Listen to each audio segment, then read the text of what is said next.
Okay. Hey chat, I am back again. Today, so it's a little, it's a little self-indulgent. Today, I was planning on doing Yandere Otome demos, and I have 3 lined up currently, if things go to plan. But I have right here in the background 14 Days with You.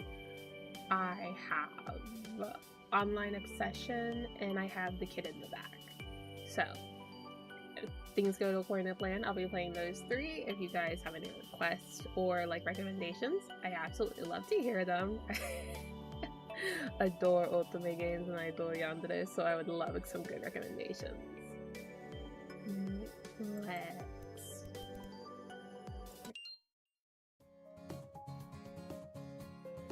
change my icons and then surface.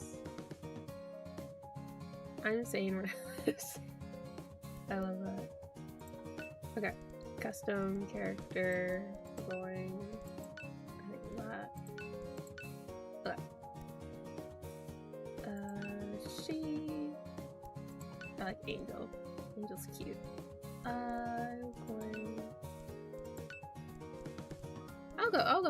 I'll go relatively close to my model. Yeah, I think it's a little darker. I think this is...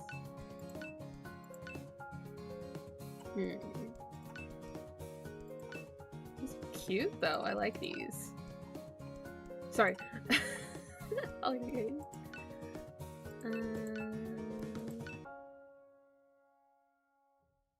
Angel, Librarian, Portland Bay, Leon, Ma, Violet, Eleanor, Conan, unknown, lights. Okay, and streamer mode is enabled. Okay, I think we're good. Angel, huh?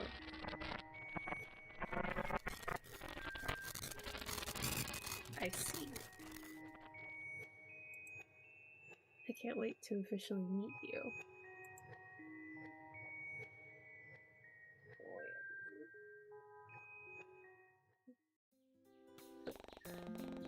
In other news, the remains of yet another body has been pulled out from Lake Lumos, making a total of 4 unidentifiable victims the past year, though I believe that.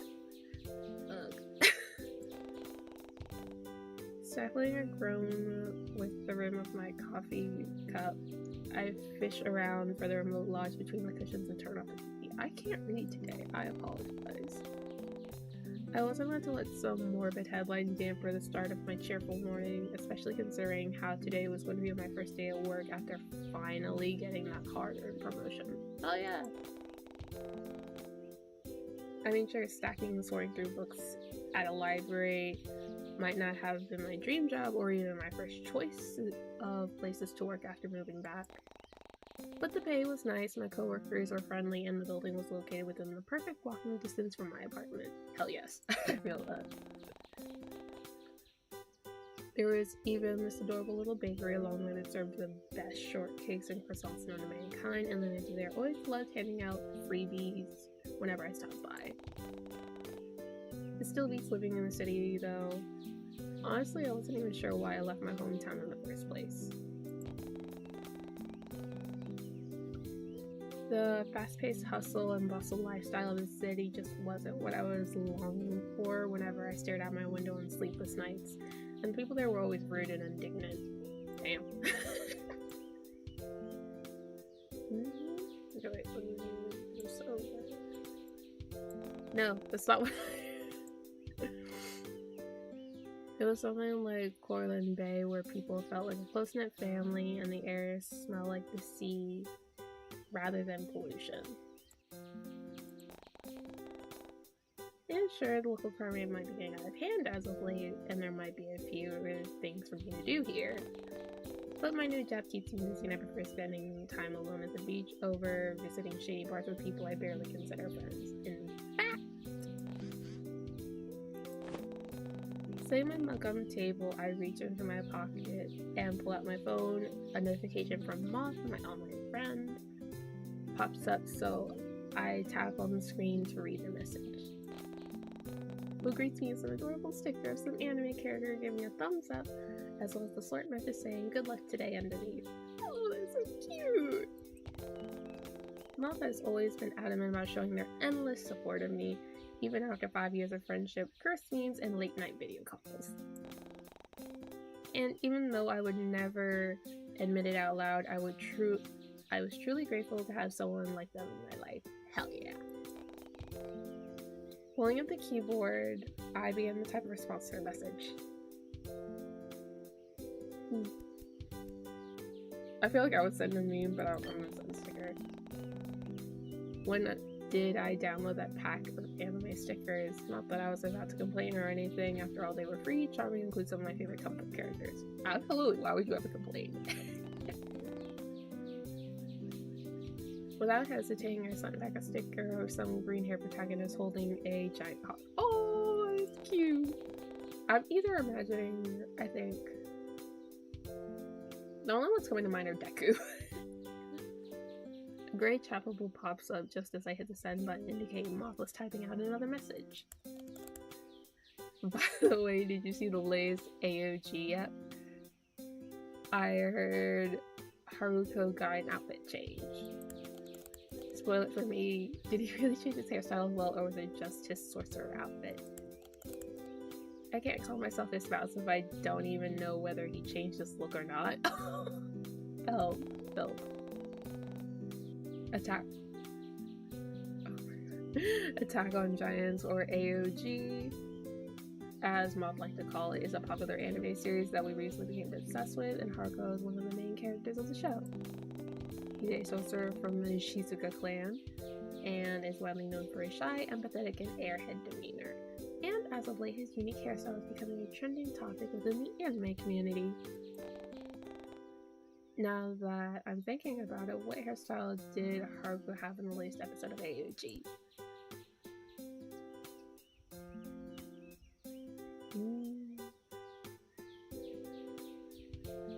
Does this matter? Well, if he's a sorcerer, I imagine he would have long hair, but that sounds inconvenient in Attack on Giants. I'm gonna say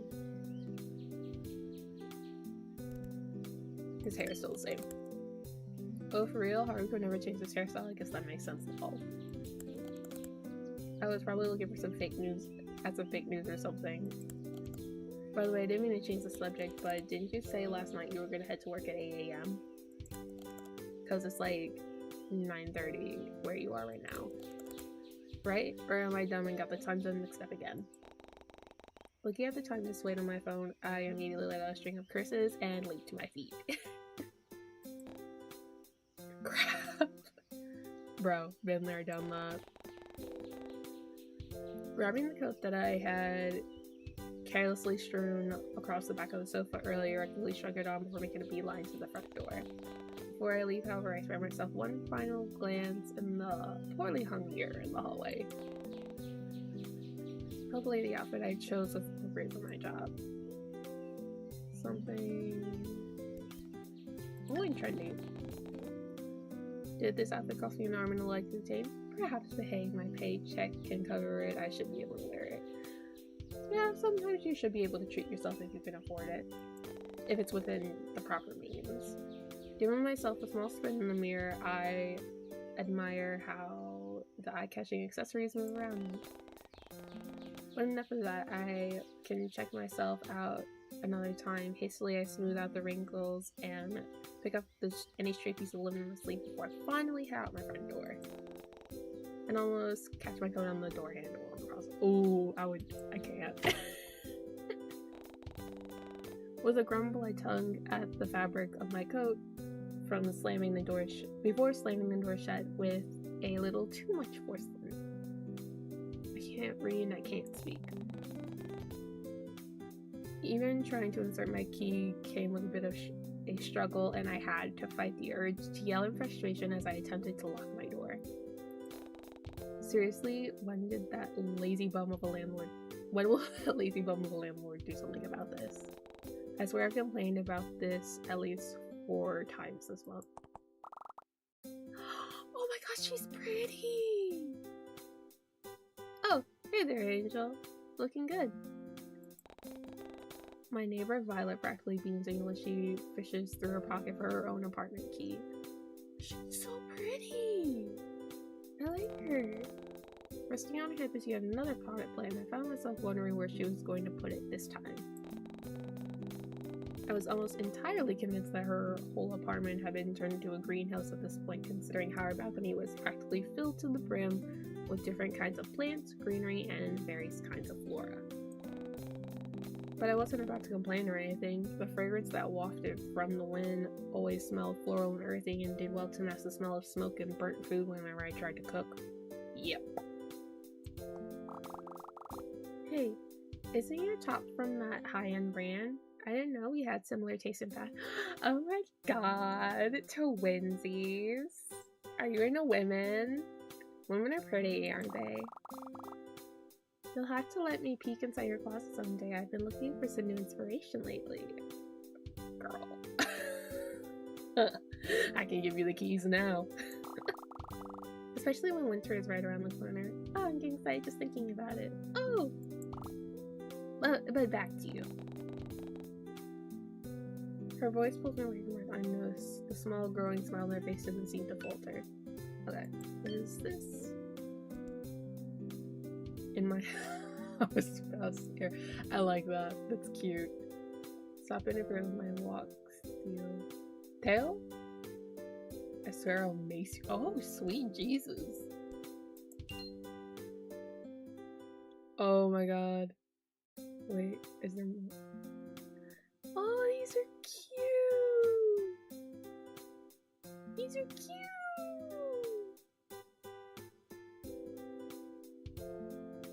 These are also cute, I like them. Okay, I pick... I like the blue one. I like that. And... I can't... Woman. I like women. Bam. Phenomenal. I like that. Wow, Violet sure is extra chirpy today, this morning. I wonder if she'll let me borrow some of that energy. In response, I shoot my neighbor a grin of my own, and it was apparently enough to brighten her mood even more than it already was. Oh. Ooh. Oh, this? It may or may not be another pant I impulsively bought from work. Isn't she beautiful? She briefly pulled away from her lock to gently pat the succulent plant. The look on her face is soft now and I can't help but stare. That's so... Oh, she's so cute. Oh, I almost forgot. I have been meaning to ask you this, but when were you going to tell me that you were seeing someone? Huh? Wait. We're seeing someone? With a neighbor like her, we're seeing someone. Damn. A knowing look pulls at her feature and Violet continues to fiddle with the lock on her door.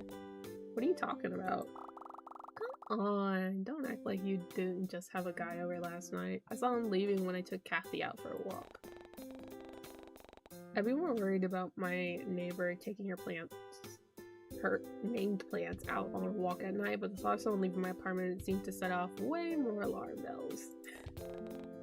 I gave Violet a concerned look and she picked up on it almost immediately. You don't remember? Don't tell me you were drunk or something. Bestie, bestie, bestie. Please, pretty woman, don't be mad at me. With a huff, she gives up on trying to unlock her door. It seems so horrible. She had the same problem with her apartment locks and places her potted plant on the ground before slowly making her way to me. Tall guy? Wearing a dark slasher hoodie? really into alternative fashion with a crazy amount of belts and loops wrapped around his leg? Okay, listen, that sounds hot, but concerning. Ring any bells? No. Last night I was catching up on some TV shows and chatting with my friend. No one came here, and even if they did, I would have heard them. My place isn't really that big anyway. Really? I was so sure it was your door. A hand rests on her cheek in a thinking manner before she pouts at me, seemingly giving in for now. Well, alright then. Maybe it was someone else's apartment? I mean, it's always so dark in these hallways at night. Honestly, what is our landlord doing? Would you mind if I check in on the security downstairs? It'd give me some peace of mind. Yeah, that's fine. Alright then. Thank you, Angel. Oh, I'm sorry. A pretty woman calling me Angel. Well, I got some plates to water and some MMOs to Raiden's. Oh my god, she's a gamer too. Well, let's out one last huff before she picks her plant. Did she name this one again? And goes back to unlocking her door. Good talk, I guess, even if it was awkward. Yeah, sure. See you later, bye. Slipping past my neighbor and into the cramped hallway, I quickly make for the stairs. When will they fix that broken elevator and break into a slight jog? Thankfully, the weather was rather cool today, and the shoes I chose weren't leaving me with blisters by the time I reached the library. The smell of old paper, coffee, and soft incense floods my senses as I step through the library's glass doors. The melodic chimes alert the woman at the reception desk of my arrival, and I watch as she tucks a strand of stray blonde hair behind her ears as she turns around to greet me. Hello! Welcome! Currently we're playing Yandere demos. We just started with 14 Days with You, which I'm excited for personally. And I watch as she tucks a strand of stray blonde hair behind her ears and turns around to greet me. Good morning, Eleanor. Oh, she's pretty too! I like women!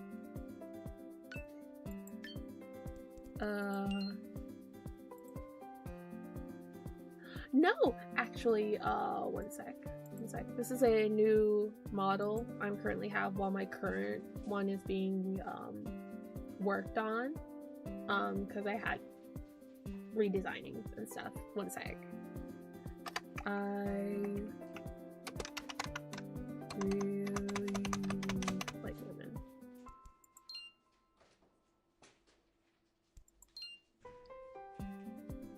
But, I'm trying to remember because I got this. There was what's the word? Draw market? I think that's the name of it. Draw market. It's like I don't know. It's like kind of a little like a mix of Booth and VGen. And it's like you can it's like a what's the word? I think it's Chinese. It's like a Chinese version of that. And my lore, again, I'm still reworking on it because of the whole new lookish thing. But when I have it more concrete and finalized and everything, I'd love to tell you about it. She looks surprised for some reason before her expression morphs into a soft smile and she beckons me closer with a nod of her head. Eleanor is one of my coworkers here at Portland Bay and one of the very few people who actually gets the work done. And although she's notorious for being rather scatterbrained, she more than makes up for it with our caring and doting attitude towards everyone. So pretty! But her nurturing personality can get rather overbearing at times. I often find myself having to step away to get some breathing room. Nevertheless, she's charming to work with, and I appreciate her always looking out for me. After all, who knows what my sleeping schedule would have been like without her help. Angel! Just on time. I print out your... Wait. Where did I? Her expression turned into slight panic as she spins on her heels, and I silently watched with amusement as she shuffles through the various books and stacks of paper lining her desk. Where did I leave it? Oh, here it is! Spinning around once more, Eleanor comes back and hands me a sheet of paper with the word schedule printed in big bold letters. I take it from her grasp and give the sheet a once over. Well, it looks like I'm going to be busy for the next few weeks. But I guess Eleanor doesn't seem to share the same disdain as me, judging from the playful look plastered on her face. So, how does it feel to no longer be the one in charge of stacking books all day long? Although, you'll still have to work the front desk from time to time though, unfortunately. I offer a weak smile at her words before rounding the corner and placing my bag under the desk. And as I begin to pull out some of my belongings, the front door chimes, letting everyone know another patron has come in. Figuring Eleanor had it covered, I leave the customer to her as I go back to preparing everything for the day. But as I turn around to check on her, I know she has already finished greeting the customer and was on her way back to her own desk across from mine. After sensing my gaze, she spins around in her office chair and flashes me a teasing grin. Looks like he's back again. Eleanor gives a soft chuckle as she inclines her head in the direction of the person she was talking to. You know, that new guy? I don't know when he started showing up here in the Bay, but he always comes in and rents out books you recommend on the display window. That's cute! And if I didn't know any better, I'd say he has a little crush on you. Especially with that outfit you've got on. Makes you look rather pretty, so I can't really fault him for staring. Eleanor, do you like women? I'm sorry. Because he was staring. A lot. Snorting, I push Eleanor's office chair so that she's facing in my way and focus my attention on the papers in front of me. What was with everyone today? Always smiling, gossiping about other people, and meddling in business that wasn't their own. I feel like that's very small town norm. Everybody knows about everybody's business. It was bad enough that I had to deal with a potential intruder, but I doubt my deadbeat landlord was going to do anything about it. Girl. Girl. I might need to buy a stronger lock on my way home from work, maybe even some kind of alarm system. And would the store be open by then? All of a sudden, I get pulled backwards by Eleanor playfully wheeling my chair around and leaning over my shoulder to softly speak in my ear. Would you look at that? A lover boy in aisle 8 needs some help, it seems. She nods in the direction of the red light flashing above the bookshelves, signaling to the staff that someone in that row needed assistance. With a sigh, I reluctantly stand up and make my way over. I already know for a fact that Eleanor wasn't going to help them herself, so I begrudgingly begin to make my way over to aisle 8 alone. I knew better than to glance back at her, though, knowing fully well that my teasing coworker would be sporting the biggest grin on her face at my misfortune. I do like the fades, though, like the fade transition with fonts. But ducking around the corner and into the aisle, I was immediately met with a broad backside that was covered with what seemed to be the comfiest looking cardigan I've ever seen. The person whom it belonged to, however, hadn't seemed to notice me yet, so I awkwardly cleared my throat and absentmindedly shifted my weight from one foot to the other. Oh my god, he's cute! Oh, he's cute, I like him. Why is everyone cute in this? Can I build a harem? Can I date everyone? Oh, okay. I just thought. He seemed to jump at the sudden noise before sheepishly looking around to face me. Immediately, I was taken aback by his soft demeanor, doe-like eyes, and imposing height. So this was the guy who always rented out my recommended books on the display window, huh? He definitely fits the aesthetic of a cozy literature lover needing a good book. His pink hair also reminded me of Haruko, an anime character I've recently been obsessing over with Moth during our late night video calls. In fact, even the overall cut and style appear vaguely similar to his. But then again, his hairstyle has been trending, could have been trending right now or something, and I just so happen to be the last to know about it. But now that I really take a good look at him, which proved difficult considering his towering height, this person also seemed to bear a near picture-perfect resemblance to the male lead of this webcomic I was reading. It was called Always With You, and involves the main character meeting love or life at a... Oh, wait, is it a bookstore? Oh my god, that's so cute! I love that, that's so cute. As if noticing my spaced out look, the stranger absentmindedly scratches at his jaw while it waits for me to snap out of my thoughts. In fact, I had been so distracted I didn't even realize he was muttering quietly to himself. Oh, I feel real bad. I feel so bad. I wasn't expecting you to show up so soon. Sorry, I hope I'm not bothering you. I was looking for, his voice pulls me back to the present, and I hastily try to make sense of what was spilling out of his cherry-tinted lips. Girlfriend. I see you. I respect you. Those are some good taste. Those are some good standards. Watching him struggle with his words would have made anyone feel bad, so I offer him a reassuring smile in return and an encouraging nod with my head. At that, he takes a steady inhale of air before trying again. I need some help. I'm looking for a specific book, you see, but... And now he's playing out the end of the sleeves. Hey, Yzma. Yeah, I am streaming. I'm a woman of my word. I did not speak nary a lie. And this is a very cute man. But the women, my neighbor. I hope she's a single woman. I hope she's in the women.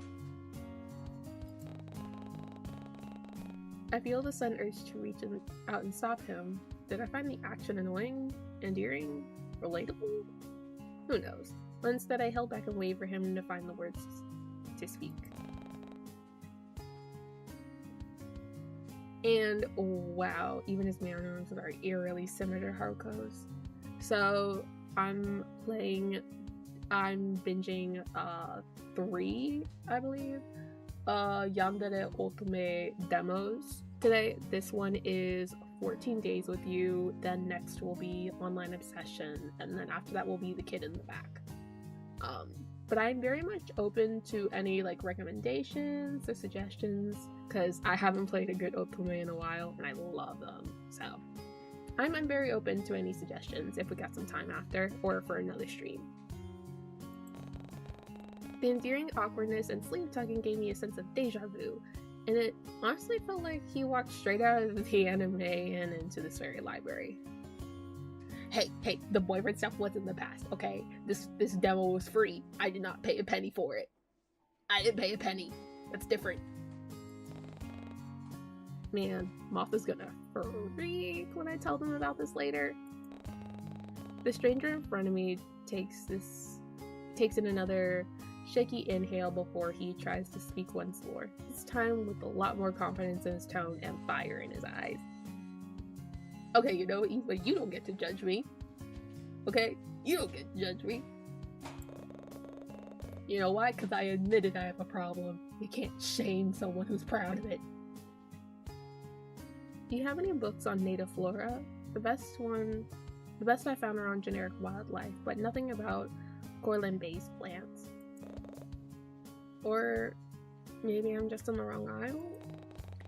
He was looking for a book about the native flora? Perhaps I should introduce him to Violet. No.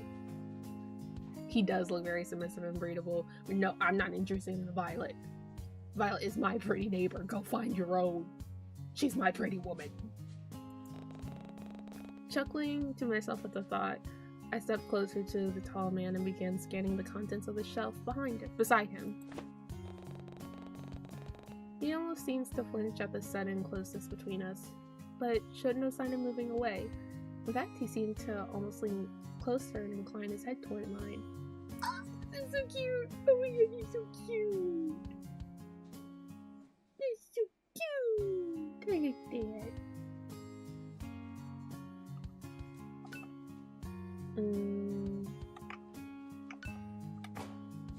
Okay. And had I not been so preoccupied with finding that book, I would have noticed how his breath hitched in his throat as my scent fled his senses. Listen. What I'm into, I could recognize good taste, okay? Just because I've not seen everything. I shut up. No, you're definitely in the right aisle. Those kinds of books are just more hidden, I guess. I stepped past him this time and made my way over to the lower parts of the shelves. Absentmindedly, I run a finger against the spine of each book till I come into contact with one book in particular. Then, bending over slightly, I pull the book from the shelf and give it the cover a once over before offering it to the man behind me. Is this what you're looking for?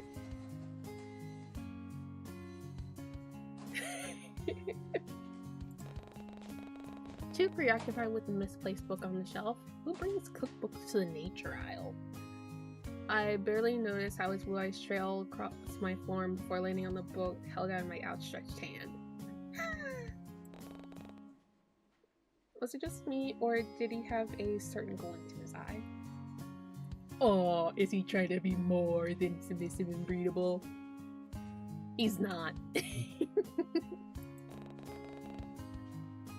Was this book really that interesting, or perhaps this tall stranger was just really into nature?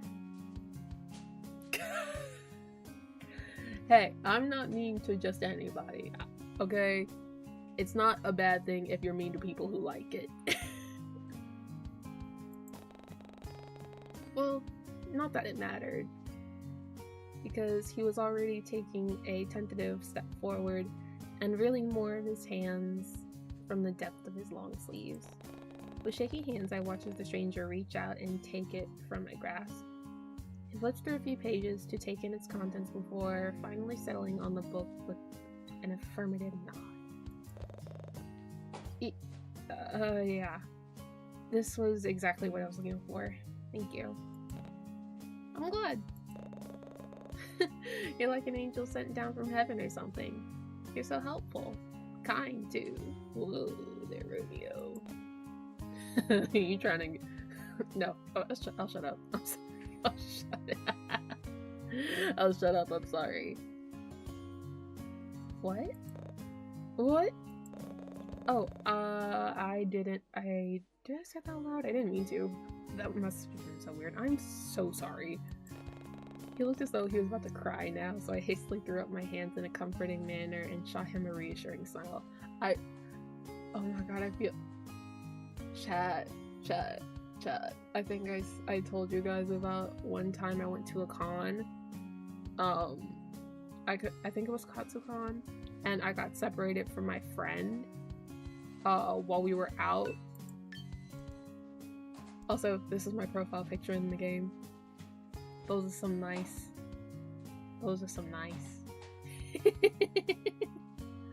But oh, absolutely. But while I was at the con, I got separated from my friend, and I was just like casually taking pictures of cosplayers with their consent, of course. And I saw this one woman who was tall, and she was dressed as Nanami. She was tall, she was curvy, she had like an afro, and she was so pretty. And I wanted to tell her that I thought her cosplay was super cool and asked if I took a picture of her. my brain and my mouth did not align, and I blurted out, "I'm gay." And this woman, she just looked so confused. She was like, I was at Katsukan, and this was like 4 or 5 years ago. And I looked at this woman and I said, "I'm gay." And she looked so confused. She's like, "Good for you?" She just looked so confused. I ran away because I was so embarrassed. I didn't know how to recover, so I just ran away and looked for my friend. I'm like, "Girl," and I called her. I was trying to find her. I'm like, girl, I fucked up. Where are you? Help me."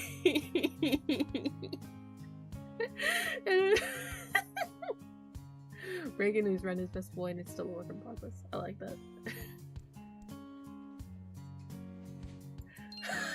I know.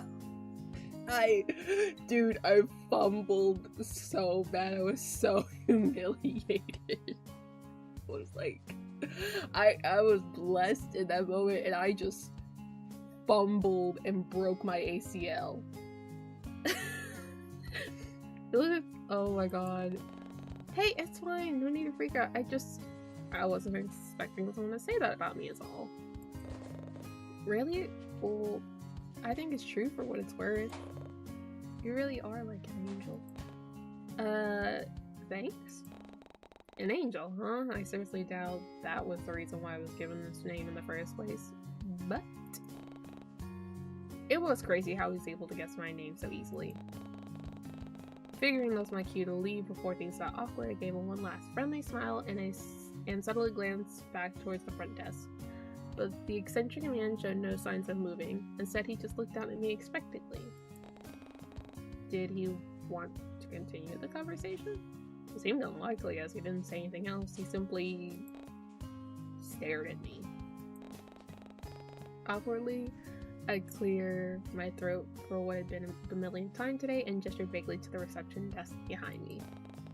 "Well, if you don't need any more help, I should." This is getting weird now. Should I even attempt to continue this conversation or just leave? You know what? That's valid. I would have been like, I gotta go back to work. That's it. And leave. I mean, it would be rude to walk away abruptly, especially considering how he's apparently a regular patron at the library I work at, but he wasn't making much of an effort either. So what should I do? Ow. This is awkward, man. I can't awkward, man. I should probably head back to the front desk now. Sorry, but I can't be away for too long unless I want to get fired or something. Wait, he seemed almost hesitant for a moment before his hand shot out. Most of it was covered by the sleeveless cardigan, but it was close enough to my line of sight that I could make out the faint cuts and marking line in his fingers. Shut up! Shut up! Listen, the weather is weird and I need to stream, okay? Leave me alone!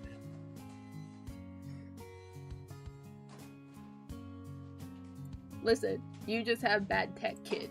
Get good, okay? Were those burn marks? My name is Ren. It was nice to meet you and thank you for your help. Oh, was he introducing himself? In that case, I'd take his outstretched hand and give it a gentle shake. His breath seemed to catch in his throat at the contact, but he disguised it by clearing his throat awkwardly.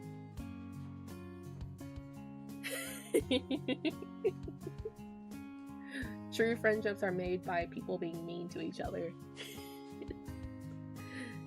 His breath seemed to catch in his throat at the contact, but he disguised it by clearing his throat awkwardly. I'm Angel. It's nice to meet you too, but I do need to go back. Damn. Say, are you busy later? I'd love to thank you for helping me find this book. Seriously, what is up with this guy? One minute he's shy, and the next he's bold. It was almost like he was putting up several fronts to see which one I would respond to better. Actually, I'm busy this afternoon. I need to buy a new lock for my apartment. Girly, why would you say that? Girly, bestie. Brain cells, are they in the room? I know I lack brain cells. You lack brain cells. A new lock? That doesn't sound good. Can I ask what? I guess it wouldn't hurt to tell him. I mean, what's he gonna do? Personally show up to my doorstep and test the new lock himself? Crazy. Apparently someone broke into my apartment last night and I didn't notice. I don't think they stole anything, but still, it's creepy. I figured it'd be best to be safe than sorry, you know? Yeah, but it sounds like instead of a lock, you need to jump the scumbag when they least expect it and beat him up to teach him a lesson. You know what? You know what? He passes the vibe check, chat. He passes the vibe check. I like that. I like his thinking. He would be cute in a maid outfit, though. Wait, I think I saw something like that on Etsy. Stay up all night if you have to. Really get the edge on him. I couldn't help but let a genuine chuckle at his suggestion. If I had to choose, then this would be the side of him I preferred. He seemed at ease, and his words weren't as forced or awkward. Yeah, and who's gonna be the one to beat the guy up at 3 a.m.? Because last I checked, I'm not really the type to go around throwing punches at people I don't know, and definitely not before the sun is up and shining.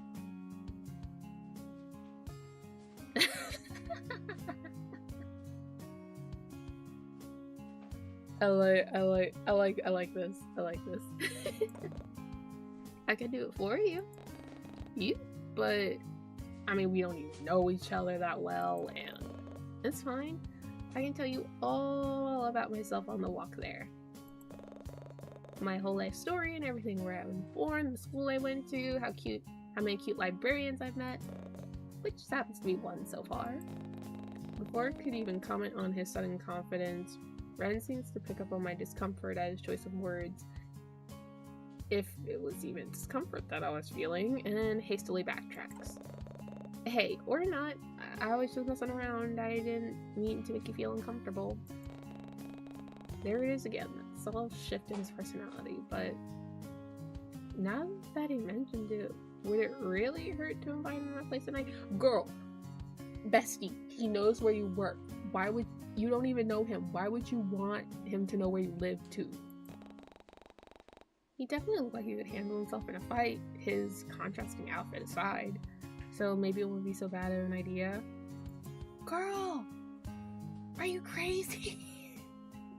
This man knows where you work. And are brain cells in the room today? Are they? Sorry, I just don't know you well enough like that. No, I totally get it. I don't know why I suggested that in the first place. Of course you want to kiss him, Yzma. Of course you do. Great, now it's back to being awkward again. Wait, I should have saved. I want to see what happens when they say yes. Well, anyway. Where is she, Angel? Ah! There you are. See? Chat. Look at this woman. Look how pretty she is. Yes. Someone at the front desk was looking for you and... Oh, sorry. Are you busy right now? I can... Impeccable timing as always, Eleanor. No, it's fine. I think everything is already handled from here, right? I gave the two of them a soft smile before making my way towards the reception desk. But as I passed Eleanor, I gently clasped a hand on her shoulder and shot her a playful look of my own. If you need more help, I'm sure Eleanor here can assist you. She loves helping others, right? As I turned to leave, I barely missed the way Ren's eyes zone in on my hand resting on Eleanor's shoulder. Ooh, chat, he's salty, he's pouty. Yeah, I got you. Yzma, I got you, okay? You can take the femboy. I got One-san here.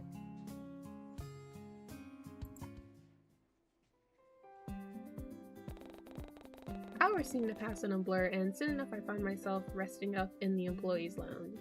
My mind drifts back to the guy from earlier, and I couldn't help but wonder what happened to him afterwards. Did he rent out the book I offered? What about my recommendation novel of the week? Ren surely was strange to say the least, but I had to admit he did seem kind of cute in his oversized cardigan and timid demeanor. I mean, yeah, sure. He still gave me off-putting vibes though, especially with his ever-changing personality.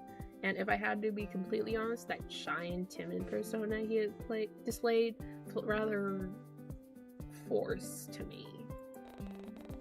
It was almost as if he saw it on TV or something and wanted to try it out himself. And I just happened to be one of his first victims. But who was I to call him out on it? It was his business if he wanted to act all shy and demure. I'm very mindful. Ooh. He looks like tired. He reminds me a little of, I think it was Sebastian from Stardew Valley, a little bit. But he's just like tired. This man's tired. He needs a cigarette. That's what he's giving. Angel, everything alright? It's not often I find you here at this time. Conan, my boss, startles me as he suddenly appears in the entryway. Everyone saw him as some kind of blessing to this institution, because the moment he showed up, all forms of trouble seemed to disappear overnight. Those low-life teams started causing chaos elsewhere, and the rumored gangs became few and far between. Oh, that's awesome! At first I thought he might have been linked with these criminals because of his intimidating gaze and facial scars, but then I got to know him better and found out he has a massive soft spot for those dear to him. Oh, I love that. I love that. Also, much like Eleanor, Conan feels more like a father figure with how much he frets over his staff and their well-being. I mean, he literally installed a new air conditioner and water dispenser last week because one of his employees faded from heat stroke. See, that's a boss that cares. That's the dream. That is the dream. It wasn't anything too major, but it was nice to know that our boss was considerate enough with the people he hired. I doubt I could say the same about my old job in the city. Bestie.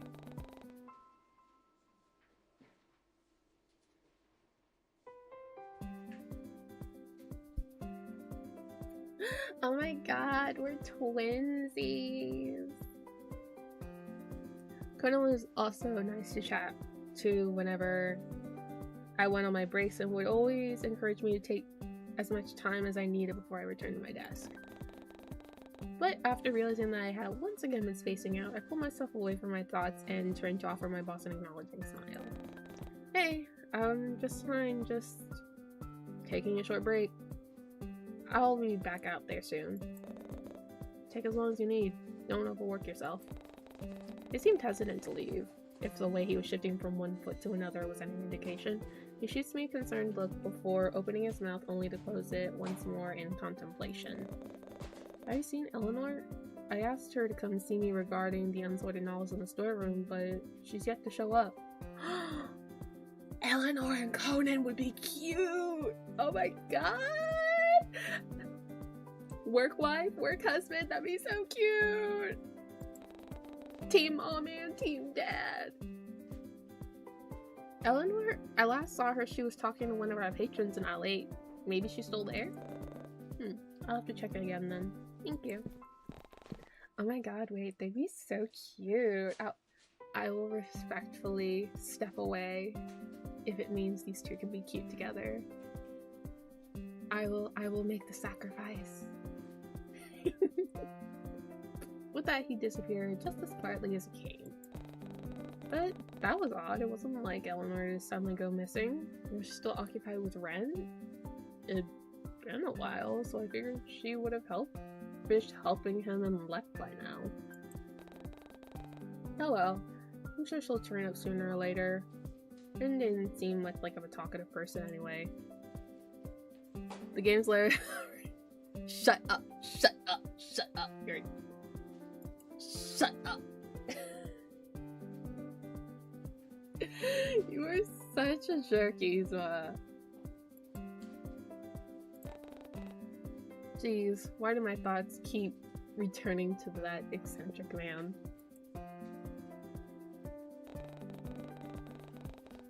Deciding that I wasn't going to waste my time thinking about any more pink-haired guys, my beloved Haruko aside, I get up from the lounge and meander my way back towards the front desk again. But once I arrived, of course we'll take it as a compliment. But once I arrived, I immediately noticed that my chatty coworker was still nowhere to be found. Ooh. It was just like my boss had said, Eleanor wasn't anywhere to be seen, and it wasn't like her to leave their reception desk unattended for so long. Maybe she managed to knock over a pile of books again and was busy cleaning it up. Certainly wouldn't be anything out of the ordinary for her. Well, whatever. I'm sure she'll turn up again soon. The impact from me plopping down into my desk office chair causes some of the papers around me to rustle, and a bright pink sticky note flutters around, captures my attention. Okay. That's none of your business. Assuming it was left here by Eleanor, I peeled the folded note off of my computer screen and read it. You can throw this away if you want. Unfolding it, read the following. A number? The stuttering guy from aisle 8. Oh my god!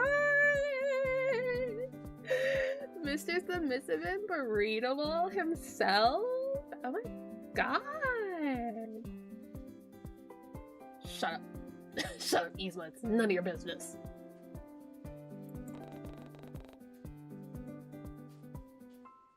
Did Ren leave this note? And was that his number? I have to admit, he really was a persistent fellow. And before I could allow Eleanor the chance to manifest behind me and tease me to Kingdom Come, I pocketed the note and go back to sorting through the stack of returned books left on the desk. While walking home from work, I couldn't shake off the feeling of someone watching me from behind. Yet every time I turned around, no one was there. It felt... I did not like that sound. I did not like that sound. It felt like a pair of eyes were on me and watching my every move, which was strange considering how I never noticed this when I first started walking to and from my workplace.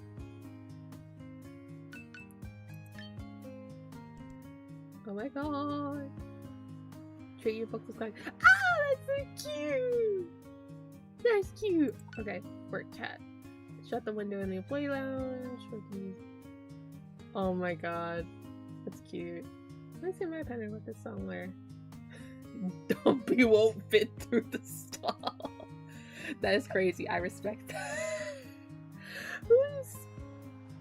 Is it Teo or Tio? Is it someone's uncle? I don't understand. It feels like a pair of eyes are on me. Kidnapped by the werewolf mafia in this high immersive game, you will be able to talk and romance up to 6 characters with spicy animations of 4K, 120. You are ridiculous, Isa. I'm pretty sure it would sell, but you're. Oh, fuck. Ridiculous. Maybe I was just imagining things, or maybe I was just too tired? Rolling my eyes at my own paranoia, I continued my walk, but I didn't make it that far before... Angel! Oh my god, he's so cute! Be quiet, you're not right. Leon! Heyo! I can recognize those boisterous voices anywhere. The first one belonged to Jae-hyun, or simply just Jay, the guy I had met at university. He sat next to me during the first few days of orientation and even offered to lend me his phone charger when my battery started to run out. He's a fun guy to be around, though his extroverted and energetic personality was often hard to keep up with. But Leon, the other guy awkwardly hanging off of Jay's arm, was a different story. We'd practically known each other since we were babies, and he moved away from Corlin Bay when we were still in elementary school. I wasn't sure when he went back to the Bay, but it was great knowing I was able to see him again. I just wish I could find the time to hang out with him like we used to, but I was always busy with work, and he was always busy playing volleyball and taking care of his sick mother in the hospital. Childhood friend trope? He's cute too. I like him. He's cute. Before I knew it, I was pulled out of my thoughts by Jay's bubbly laughter. Hey, still with us? Hey, Angel. Finally finished with work? We were just about to head over to Club Shoreline. Do you want to come? I'm sure Leon wouldn't mind you paying for you as well. Hey, I don't mind paying for her, but who said anything about paying for you? I did, just now. Thanks, Leon. You're the best. I don't miss the way Leon rolled his eyes as Jay's antic before settling his gaze on me once more. Do you want to tag along? I really don't mind paying for you if you do. Sorry guys, as much as I love to, I'm kind of drained from work. Maybe another time though. Girly. If you feel like you're being followed or like watched, brain cells truly are not in the room with us today.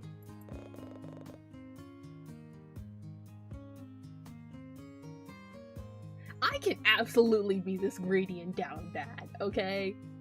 It's called consistency.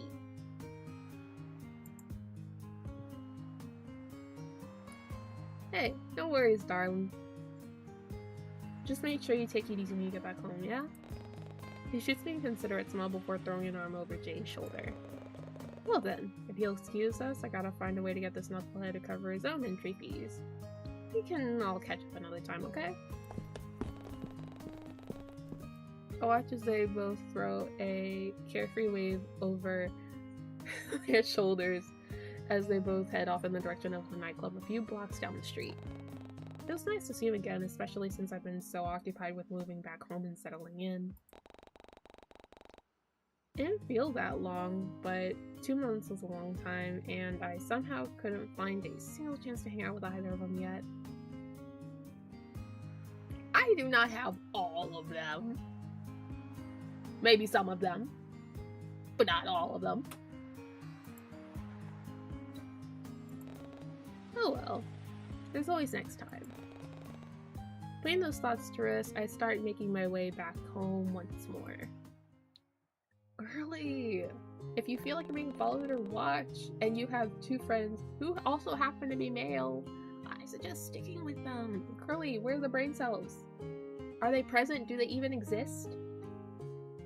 Back at home, the sound of my microwave meal and the television filled the silence as I told Moth about my day. Like always, the webcam was pointing at the ceiling with only half of their face in the frame, but I knew it was probably because they hadn't cleaned the room in a while. Bestie, I do the same I do the same shit! Oh my god.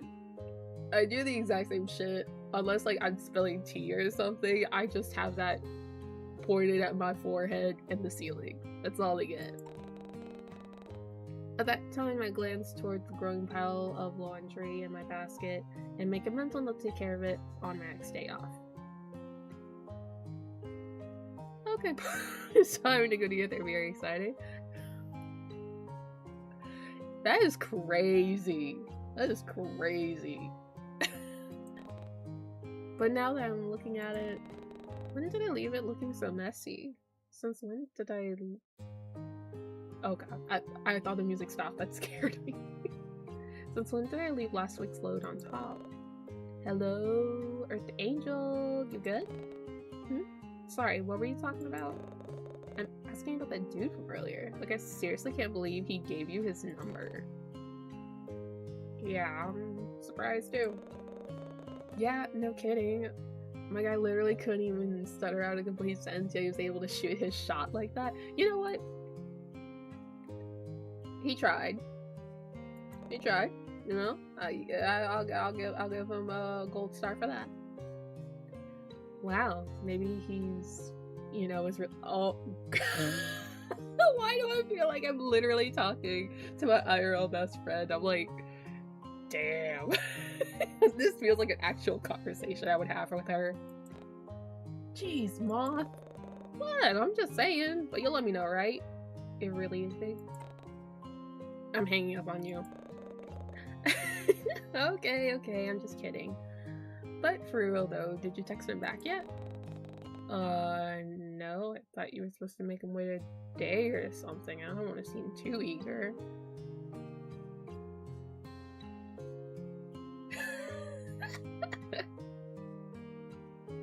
Oh my god. So you're saying you're eager? I would say I was eager, personally. I'm not here to play games. Attention everyone, she is eager as hell. And for a guy who doesn't even know how to grow back. Sweet Jesus. I like Moth. Moth is funny. I'm not saying anything, but your neighbors will if you keep shouting like that. Yeah. Okay, look. If it were me, I'd text him back as soon as possible. Maybe even give him a call. Instead, if his voice was as submissive and breathable as he said it was. Shut up! I literally never said that. If that's what you want to believe. Dang it, their laughter is contagious. Why are you still talking to me anyway? Go call up your precious little Haruko 2.0. I got some webcomics I need to catch up on anyway. Oh, speaking of webcomics, did you read the latest chapter of Always? Alright, I'm hanging up now. See you, Angel! With a sigh, I watched the green call button turn red. Moth has always been terrible towards my impulse control, but I adore them either way. Spinning around in my chair, I glance over at my phone, charging in the nightstand, and decide to listen to Moth's words after all. Flopping on my bed, I scoop up my phone and unlock it. I navigate the message app easily and open up a new contact to enter Ren's details.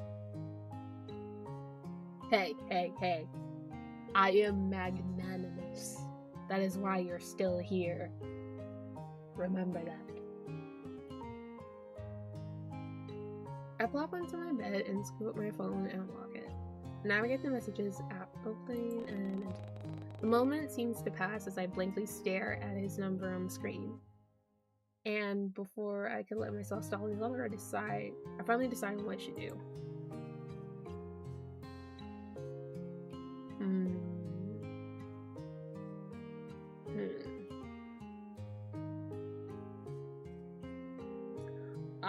Some people don't like being cold called, so I feel like it would be better to send a text saying, hey, are you free to call?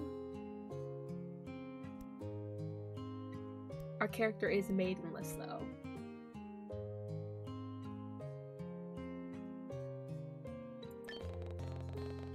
Fuck it, we ball.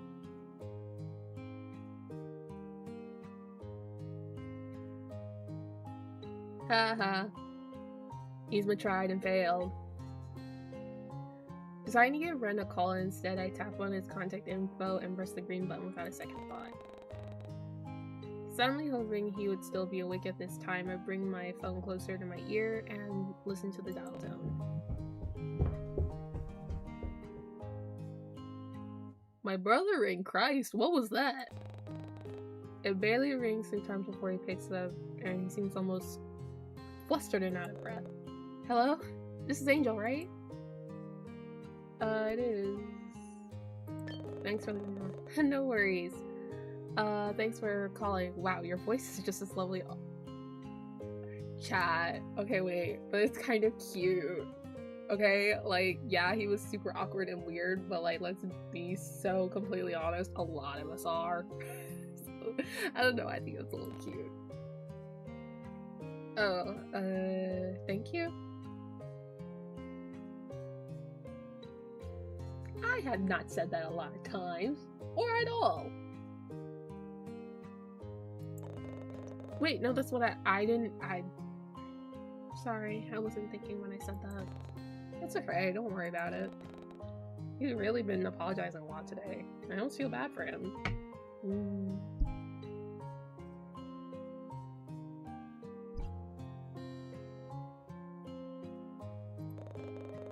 Actually, I'm surprised you called. I honestly expected to throw away my note, to be honest. I hope you didn't find it creepy or anything. Your workmate seemed like the type to tease you if I handed it to her instead, so I figured that leaving it on your desktop would have been the wiser choice. But then I was worried she might come back and find it before you did, so I considered putting it back instead, but then I thought, I guess I'm rambling now, aren't I? Sorry.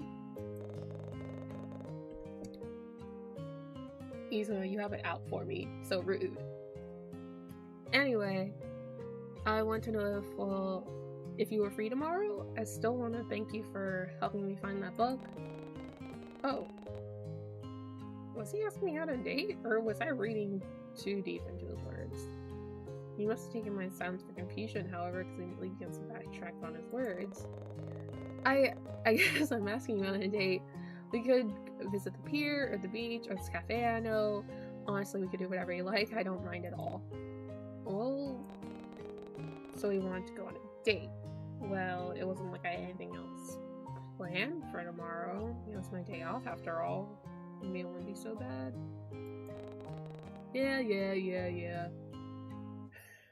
Go ahead, Yzma. Yeah. Besides, I can't even remember the last time I went out with someone, let alone a date.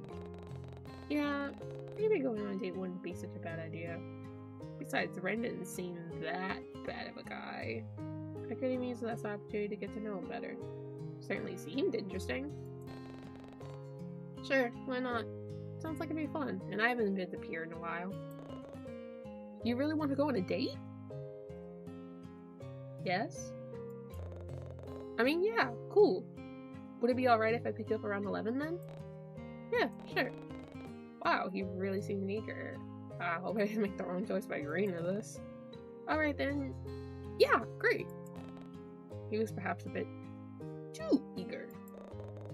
Anyways, it's getting late now. I'm sure I've taken up too much of your time. I'll let you get some sleep then.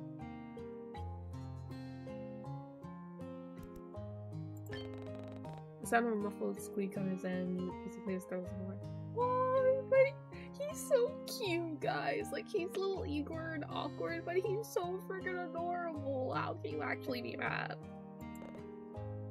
Yes, oh, so cute!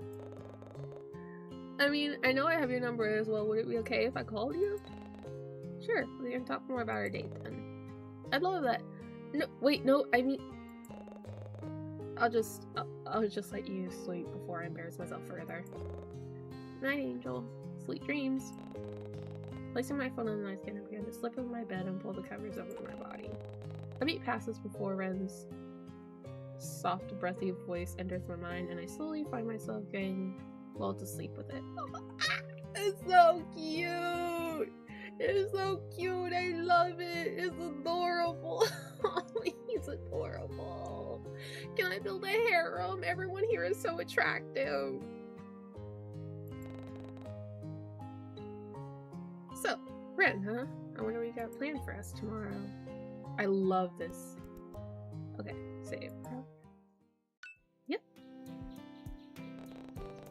Yee! Okay. Texting, check the text for the day. I like this one. I really like this one. I don't know who this was my favorite. I really like women. See, is anyone missing a wallet? Imagine paying to get into a club. Oh, his wallet. I feel like these two, they could be something. I don't know.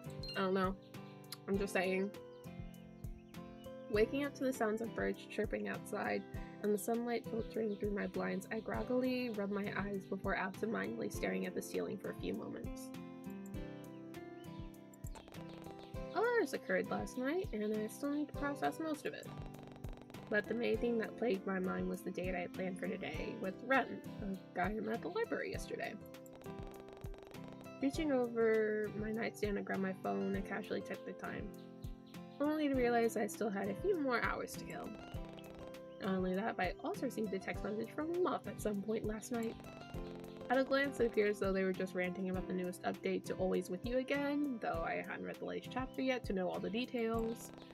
Nevertheless, I read through their wall of text and memes with avid curiosity and set back a few of my own.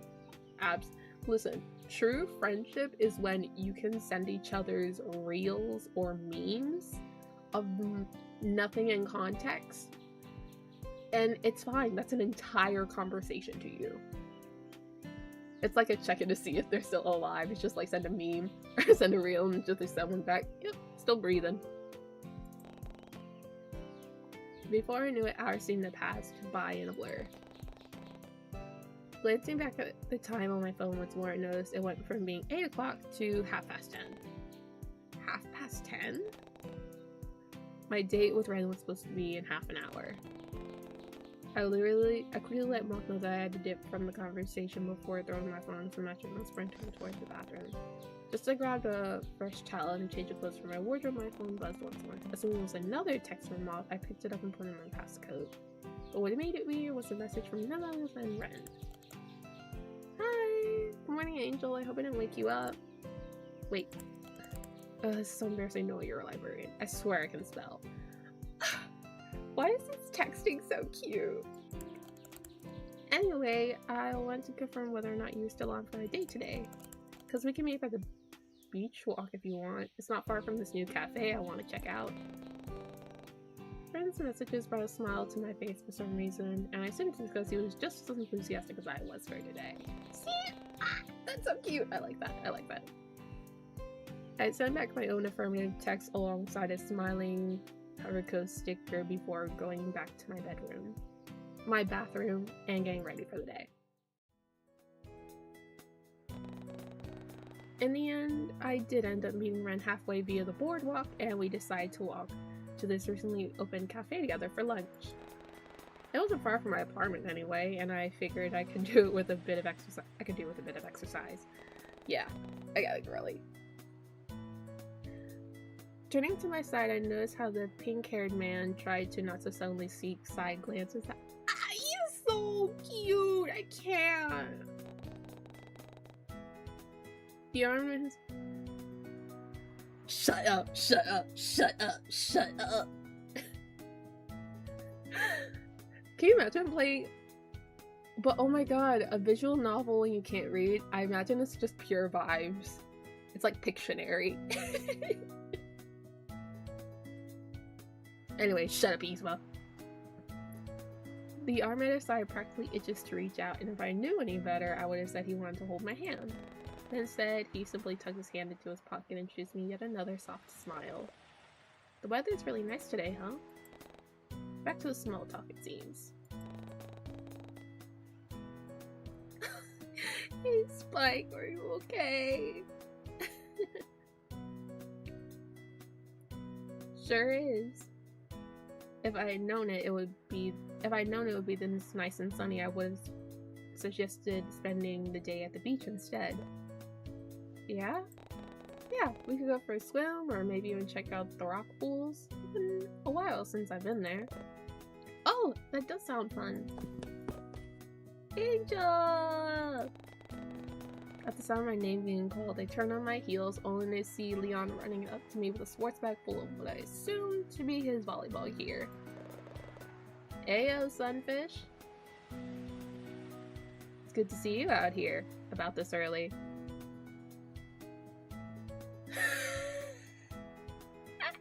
Spike got the booty juice.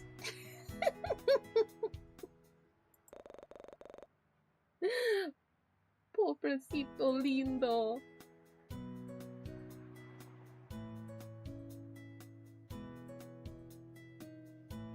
I was just on my way to the beach to meet up with Jay and Tio. Did you want to tag along? And hey, who's this? I don't think we've met before, man. My name's Leon. Angel's bestest friend in the whole wide world, yeah? I playfully roll my eyes at Leon's words and give him a slow reluctant nod. Keep telling yourselves that, but this is my friend Ren. We actually met Sunfish? Hey. No, Spike. No, sad emoji. Huh? Oh, yeah. Sunfish is the cheesy name Leon gave me when we were kids. I don't really get it either, to be honest. So, Sunfish and Ren, was it? Nice to meet you. I hope we can get along and become good friends too. Actually, hey, if you're both free right now, why don't we go down to the beach? I can introduce you to Jay and Angelfish and I were about to go on a date, actually. Oh my god, wait, that's kind of cute. Like, this is a bestie. Like, this is my bestie. You don't need to be jealous of it. Well, that's so cute. Angelfish? A date?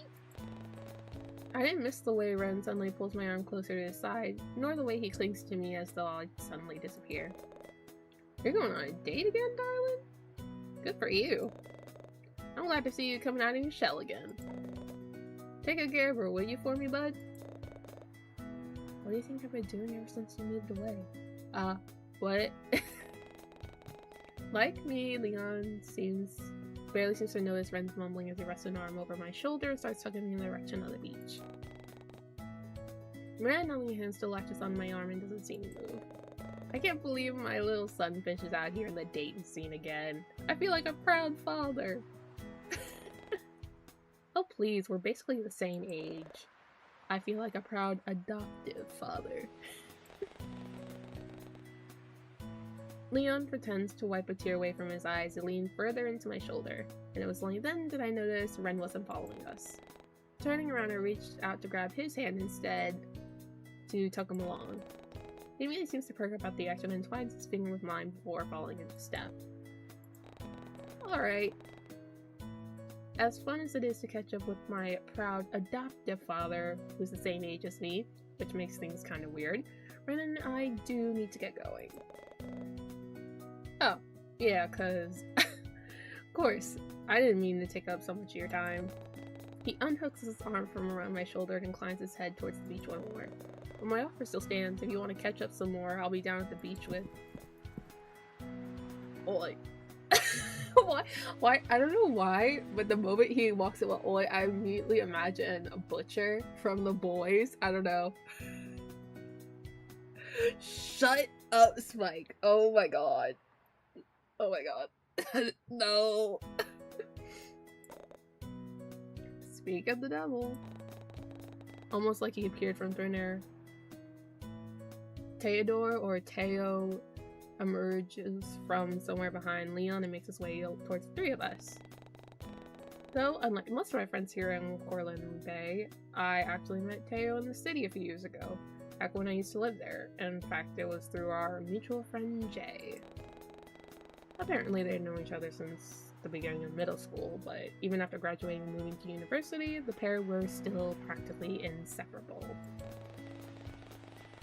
According to Jay, Teo was always showing up at campus to pay him a visit, although if I'm being honest, I'm sure Teo only did it to antagonize some of the students and staff there.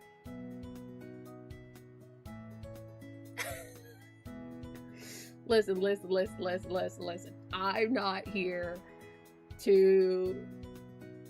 trying to get my account banned. But I'm sure doujinshi exists. According to Jay, Teo, well, see, I'm so excited for today. That's my wallet! It's not his wallet. BTV? What's that? Donkey. I like that. I'm not gonna wear that, that's funny. It definitely wasn't out of the ordinary for him to do something like that. Plus, it offered me a lot more insight into the whole assertive yet nonchalant attitude he often liked to put on. The first time I ever witnessed it was when Teo found me sitting alone at the cafe. I still remember sitting there slack-jawed as he practically shoved my laptop bag to the side before he sat down and took a sip of my drink like it was his own. Well, you gotta throw hands, right? Like, you can't... Like we're throwing hands, right? You threw hands, right? You can't tell you didn't. The satisfied grin from seeing my displeasure said everything, and had he not offered to buy me another drink, I'm almost certain I would have told Teo to get lost and bother someone else.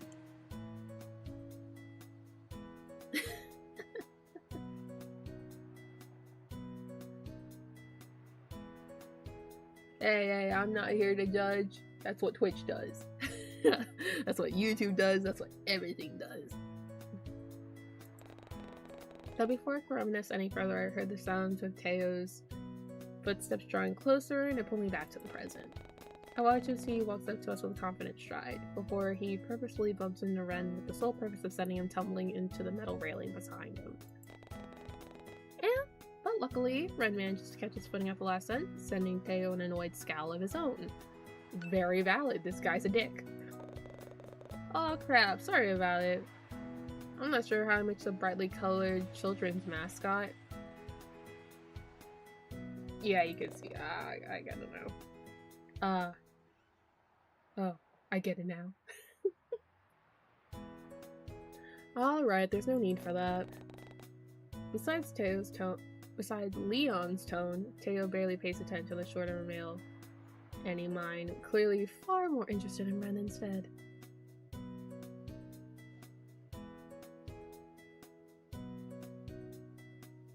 Okay, you know what, you can be quiet. You can be quiet.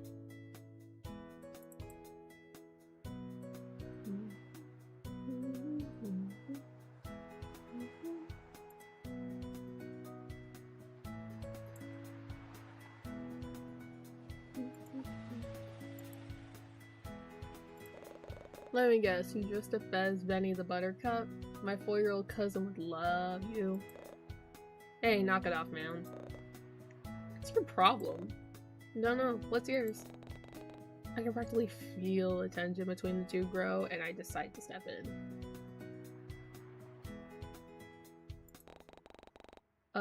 Maybe you should introduce each other before you try glaring each other to death? Wait, chat, are we getting enemies? Could we have enemies to lovers, Yaoi? That'd be funny.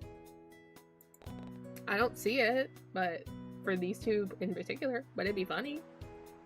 Teo, this is Ren. He's my, well, I'm her boyfriend. Whoa, let's rewind a bit, bud. I literally met you yesterday. Let's rewind. Let's pause for a moment. We might need to eject the tape a bit, to double check the VHS tape, Well, that was certainly one way to put it, especially without bringing it up with me beforehand. At his words, I shoot Ren a confused glance, but the determined look on his face had me biting back my words. Oh. You know what? That's fair, Yzma. That's fair. I personally don't with these two, but I will respect your taste. Anyway, this is Teo. He's... Wait, how should I introduce him to Ren? Wait, bestie girly, what do you what do you mean? Were you and him a thing? What? Wait, whoa, the lore deepens. The lore deepens. Girl.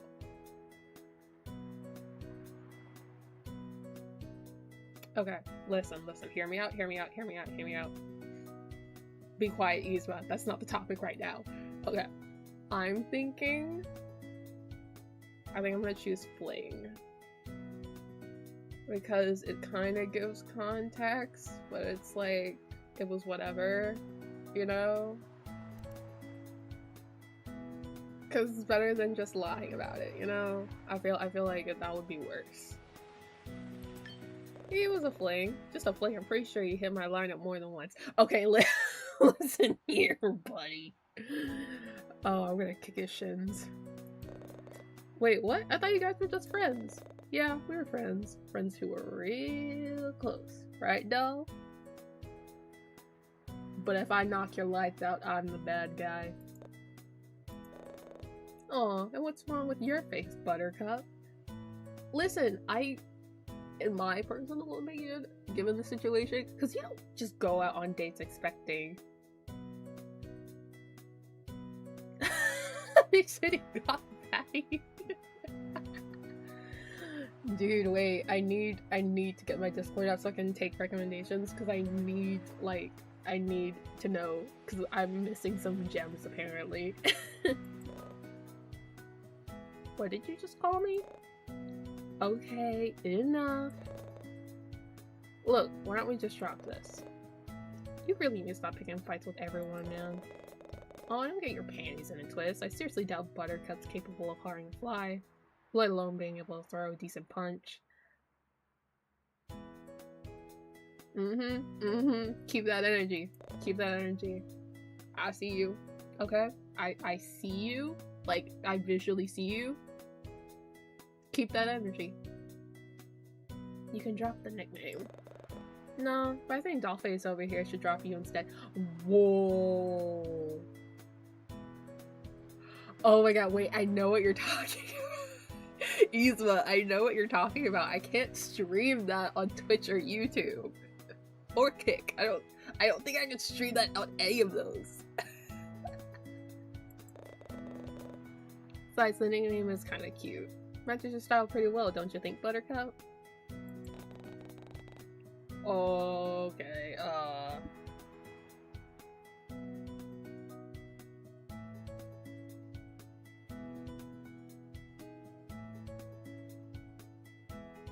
It seems like, Teo's, chimming his chongos. I can see Ren's hands clench into a fist as he faces toward Teo, but thankfully Leon steps in once more. Oh my god. Oh my god, wait. You know what'd be funny? If I literally did get the blue site and literally only to play those games. That'd be hilarious. That'd be hilarious. Seriously, can we all cool off? I think we're getting a bit too heated. Look, we're gonna head down to the beach. I don't miss the way Leon sends Teo a sharp glare.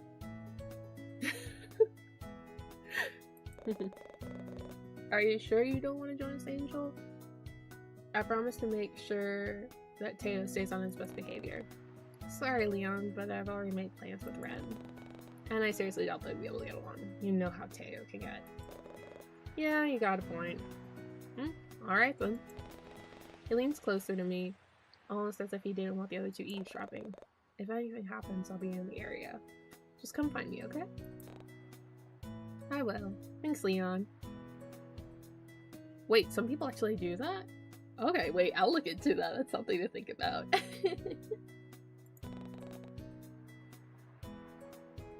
I give his arm a soft squeeze and turn my attention back to Ren.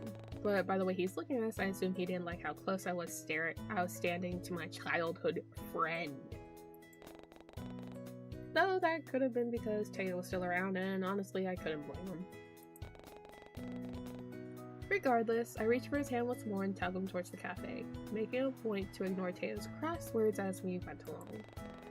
I barely noticed how Ren's mood immediately changes when my attention is back on him, and he follows me like a lost puppy. See, look, he is so cute! Listen, Teo's hot. I'm not gonna, as a fling, I'm not gonna, you know...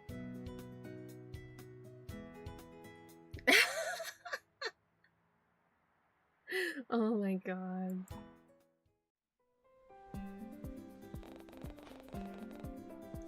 We eventually arrive at the Driftwood Cafe, and the smell of fresh pastries and brewed coffee flood my senses as it washed through the open window.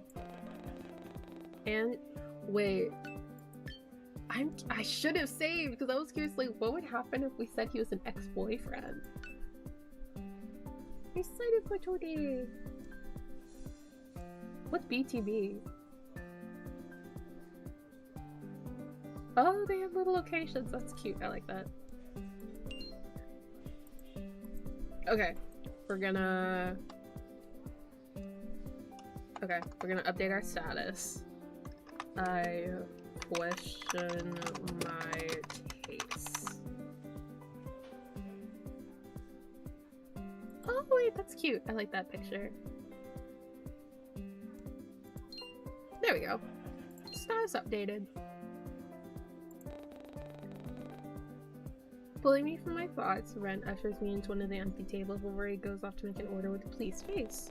It's a shame that he didn't want to look at the menu first, but I chalked it up to him wanting to surprise me. He's barely gone for 5 minutes before he returns once more, taking a seat in front of me with a huff. A comfortable silence washes over us, and I watch as he absentmindedly fiddles with the ends of his hair. Was he still concerned about what Taya said about his appearance earlier? Maybe it was a good idea to take his mind off of it. Hey, Ren? Almost immediately he perks up with wide eyes. How did you manage to keep your hair so fluffy? It always looks so good. Bless me. Ren seeing the flesh instantly at my words, and he sheepishly ducks his head lower to hide his reddening cheeks. Ah, you're so cute! You're so cute. You like it? I usually angle a blow dryer below my chin and blast the heat, and it just stays like that afterwards. Oh, so you don't need to use any products or anything? Not really. When I thought he got over his timid personality, it slowly crawled back. Was this really who she was?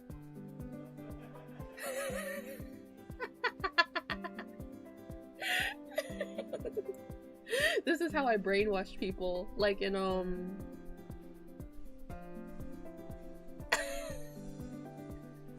sorry! I had to sneeze, it wasn't my fault. Ren must have taken their silence as a lack of response, seeing as he tried striking up another conversation. So, work's going good for you, huh? Finally got that promotion? Yeah, I did. I was surprised when I first got my promotion, considering how I only moved back here recently. But Eleanor's been really helpful by showing me the ropes and... Wait, how did you know I got promoted? Oh, your coworker told me all about it yesterday after you left. Eleanor, right? She seemed really proud of you. Anyway, what were you saying about her showing you the ropes? I barely noticed how he managed to change the conversation back to me as I recounted all the times Eleanor helped me through my first week of working at the library. It eventually reached the point where it felt like I had been talking for hours, and it wasn't until something caught my eye did I finally stop.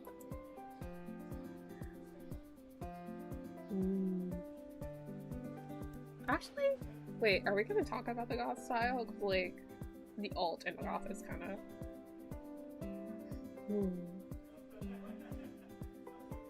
Well, puppies are cute.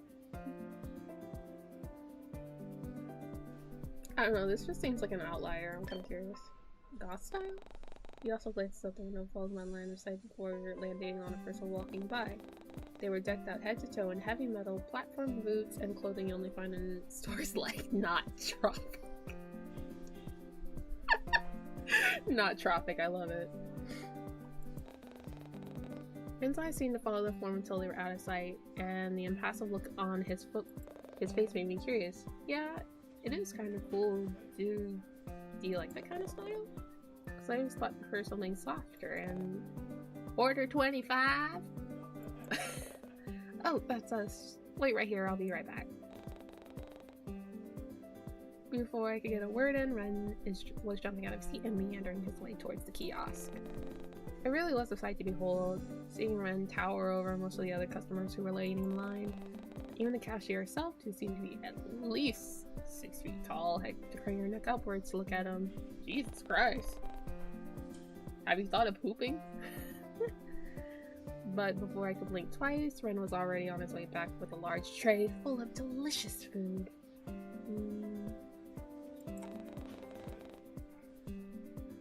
He seats himself back in his original spot with a pleased smile and begins to lay out the dishes in front of me. Oh, this is... cake. Without a doubt. A generous slice of cake sits next to my beverage, and I almost hear my stomach rumbling at the sight. I didn't really know this was my favorite thing to order. Granted, it wasn't like I'd been in the Driftwood Cafe before, but this was usually what I ordered at any cafe. It was honestly like he could read my mind. And what was even more mind-boggling is he didn't even look at the menu beforehand. It was like he just knew. Don't forget your drink. Ren shoots me another gentle smile of his before placing my drink in front of me. No way. The drink he placed in front of me, it was a fruit smoothie. The inviting aroma of fruit floods my senses, and that alone was what assured me that Ren ordered my favorite smoothie. Just like the ones I usually bring on my way to work sometimes. I hope this is okay. Unfortunately, the cafe doesn't really have much to offer, judging from the menu I saw online. Oh, so that's how I knew what to order. I actually do. I think he would be the type to try to suppress his voice and be sort of like quieter about it. I feel like he would be the type to do that. But it's kind of cute, you know? Like, I feel like he's got tattoos based on these.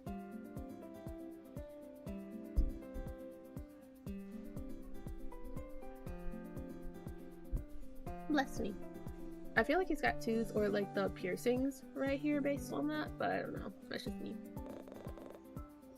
I even tried asking for napkins earlier, but I don't think they heard me. Oh my god. He does. You're so right, Isma. Maybe I should try again? I almost felt bad for him, but I also felt grateful for ordering me something that I'd normally eat at a cafe. I want to make sure everything is on the table before putting the tray aside, and it was then that I noticed that what he ordered for himself.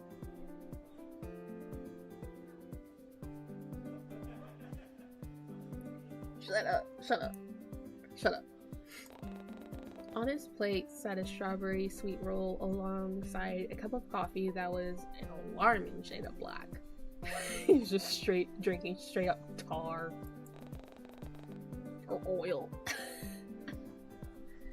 He seemed to pick up on my inquisitive stare, if the innocent tilt of his head was anything to go by. Do you want my meal instead? We can swap if you want. I don't mind. This is supposed to be a date, right? I'm trying to tease him a little. I shoot Ren a sly grin. It's okay, but you could offer me a bite instead. Girl. Okay, listen. Red flags aside, girl. I feel it's okay.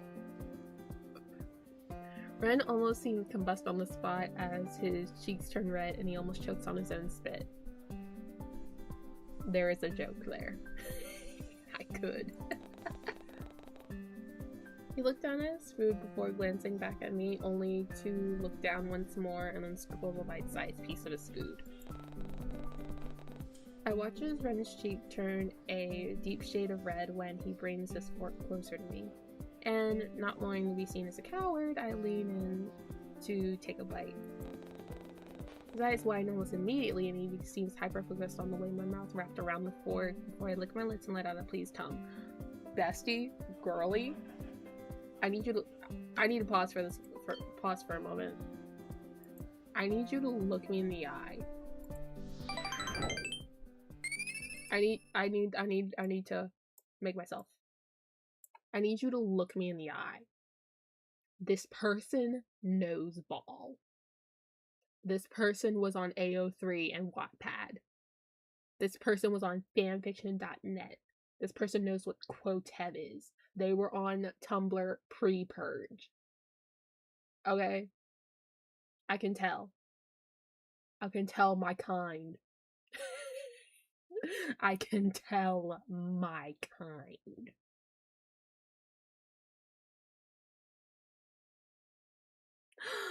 Oh my god. Wait.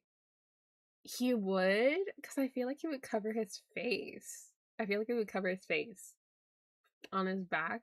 But he would like look over his shoulder, you know, if on his stomach, you know, like I'm just saying, I know my type. I know my people.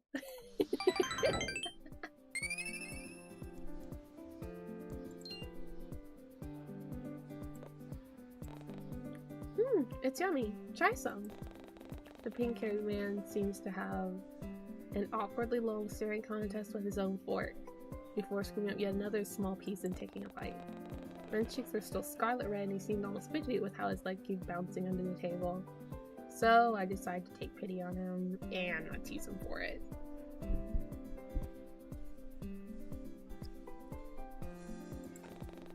With a knowing smile, I start digging into my own meal with a pleased hum. Be quiet, Yzma. You're no better than me.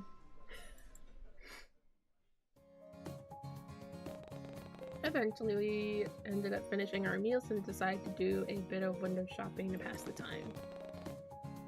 I had nothing else to do today, and Renstein insisted on spending the rest of his time with me, so I agreed. We passed a few clothing stores, an ice cream stand, surfboard rentals, and many other interesting buildings, though nothing really caught my interest. Just as I thought I'd lose all hope, one store in particular catches my eye.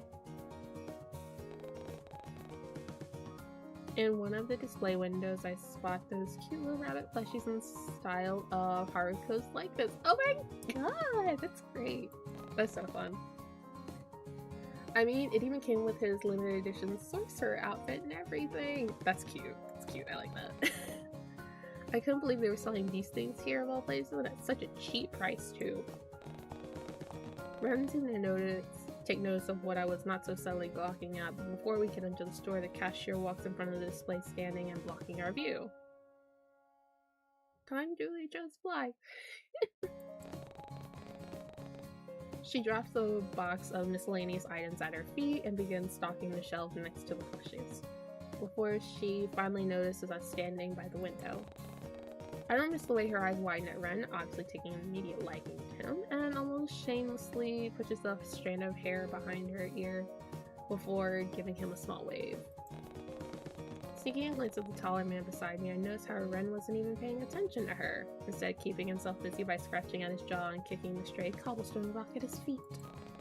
But the cashier seemed adamant about getting Ren's attention, considering how she felt the need to abandon her spot by the shelves and make her way towards us.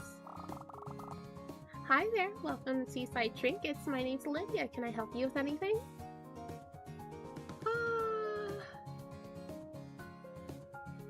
Listen, that's not... Listen. This is, I think, a good, situation, I guess, that could tell you a lot on a date. So I guess it's better that it happened than not at all. Oh no, we're looking around, but thanks for... We recently got some new beachwear merchandise if you're interested in checking them out. Was she seriously ignoring me? Oh, you kind of look like someone I know. Have we met before? Maybe we went to the same school. Me? I don't think so. Really? I definitely would have remembered a face like yours. Actually, now that I got a good look at you, I watch as she shamelessly takes in Ren's appearance before crossing her arms over her chest and leaning back. You also remind me of one of those characters from a cartoon that's been gaining a lot of traction here. Apparently one of the locations from that shore is based off of Golden Bay's main beach. Are you talking about Attack on Giant? Is that the name of it? Then yeah! I don't really know much about those cartoons, but our company recently started selling some of the stuff for it to entice tourists. You want to come inside and take a look? Actually, do you want my number as well? Here! You had this prepared? Of course! You always need to be ready in case any cuties walk into the store. Well, I wouldn't want to sound like a hypocrite or anything. Ren looks at me with a shy, knowing look before he hesitantly reaches out to take the piece of paper. A hypocrite? Oh, right, Ren did leave his number on the pink sticky note yesterday. I almost forgot about that. But did he really have it prepared beforehand? Admittedly, the thought was kind of endearing, although before I have a chance to dwell on it further, Ren cuts me off by subtly handing me Olivia's number. Wait, what? You didn't want to pocket her number? Glancing at the pink-haired man, I pressed him for more answers. Huh? My confusion seemed to be blatant oblivious. I can't speak. My confusion must have been blatantly obvious since Ren was quick to explain his intentions. With a mischievous grin, he leans forward to whisper in my ear. Maybe we could prank call her later? I'll teach her to give her number out to strangers. Isn't that what you did with me? But, I don't know, this... From his behavior, he seems like a green flag to me in this context, like... I don't know, I think it's funny. I match his choosing smile with my own as I recall the sticky note Ren left on my monitor at work. Touche, but I've yet to receive any prank calls from you, though. Don't jinx it. Just as Len Just as Ren let out a puff of laughter at my joke, Olivia cuts him off. Hello, I'm still here. Oh, right, sorry. Anyways, now that you got my number and I've got your attention again, I think it's only fair that I show you around the store. I don't do this for just anyone, you know. Ren didn't seem to answer her initial question, nor did he seem to outright respond to her, instead cast an inquisitive glance in my direction. It was like he was asking me for my opinion, and I can only assume it was because he knew about my interest in anime. It was thoughtful of him to do, but I kind of wanted to tell him the rude worker off instead. Shut up, this is fun! Let me have fun, I don't like dealing with annoying customers. Wait, did I really want him to do that? What was wrong with me? I'm sure that the cashier just took an interest in him and there was nothing wrong with that. It's not like we were a couple anyway, but we were supposed to be on a date right now, and Ren did declare himself as my boyfriend earlier. But I just assumed he said that in order to get Teo off my back. Does that mean he was feeling the same way as me? With jealousy on his mind when we talked with Teo and Leon earlier? I wasn't sure how I felt about this new discovery. Angel? Do you want to go look at the items? We still got a bit of time to kill. Here, why don't I show you the most recent stock? We haven't shown this to the general public, but I'm sure you'll love it. Without warning, Olivia, was that her name? Reaches out for Ren's arm and practically drags him inside the store. He let out a surprised sound before leaning back and trying to grab hold of my own hand as well, but I was just outside of his reach. There was nothing I could do but watch as Ren helplessly getting pulled into the store. It's back in the stock room. Usually we don't allow customers downstairs, but you're a real hottie, so I'll let you sneak a peek. No, actually I'm good. Don't worry, we won't get caught. I'm sure your girlfriend won't mind if I borrow you for a bit. I'll even throw in some of those cartoon stickers for you. Surely that'll make it worth your time. The wink she sends to him was a bit excessive, and I honestly wish Ren would turn around so I could gauge his reaction. But instead he leans in close to his face, whispering a touch home that I could barely hear from my spot outside the store. If she wasn't right now, I would have moved down the stairs without a thought. And honestly, there's nothing more I'd rather do. Whoop. From the current position, it looked as though they were having a very intimate conversation. I felt a sudden urge to look away. Why am I getting so bothered by this? I know we aren't together, but Ren shouldn't be off flirting with other people while they date someone else. I agree. And I know it wasn't intentional earlier, but we did say that Teo was a fling, and that might have made him feel some type of way, though it was not a planned interaction, so I don't know how I feel about this. I don't know how I feel about that. I would never want to be with someone who wasn't considerate of my feelings, and up until now I honestly thought Ren would have had a chance. Guess I was wrong. But still, there's this nagging voice in the back of my head that was telling me not to give up on him so easily. Ren was the one person who confidently stood his ground when Teo got a bit suggestive, so maybe I should do the same? Would he even mind? Before I could stop myself, my feet started to move on autopilot as I marched towards the two of them and reached for Ren's sleeve. I gave it a hesitant tug, and I could swear I could feel the relief wash over his body because of it. Ren's entire demeanor seemed to change in that moment, and he turns to me with a relieved smile on his soft features.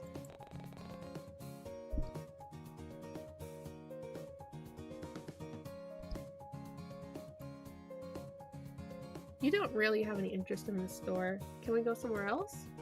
Yeah, of course. Wait, hold on. Ren carelessly shoves Olivia's outstretched hand aside and gently places an arm over my shoulder instead. Just like that, he already guides me out of the store and back to the busy street. I can hear Olivia sputter out confused sounds as she wants the two of us leave, and suddenly I felt guilty for causing a rift between them.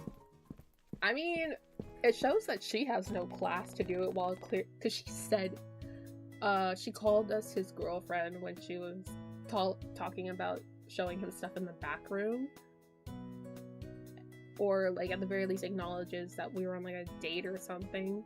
So I feel like she's classless for that. So, I mean, like, whatever. I don't particularly care. And Ren genuinely seemed uncomfortable, so even more so. No matter how many times I tried to brush it aside, I couldn't get off my mind of what had just occurred earlier. What if Ren was interested in her? Granted, he probably shouldn't have really flirted with her while on a date with me, but he wasn't exactly the most confident guy. Would he still be able to talk to her again if things didn't work out between us? No, I shouldn't be thinking like that. Hurrying up to gauge his expression, I noticed how he didn't really look all that upset about leaving her. If anything, he seemed rather content walking down the street with me with his fingers entwined with mine once more. I could feel him give my hand a protective squeeze as he looked down at me with his soft blue eyes, and all my worries seemed to melt away. Maybe I did make the right choice after all. It might have been selfish, but it was worth having Ren look at me with a gentle expression.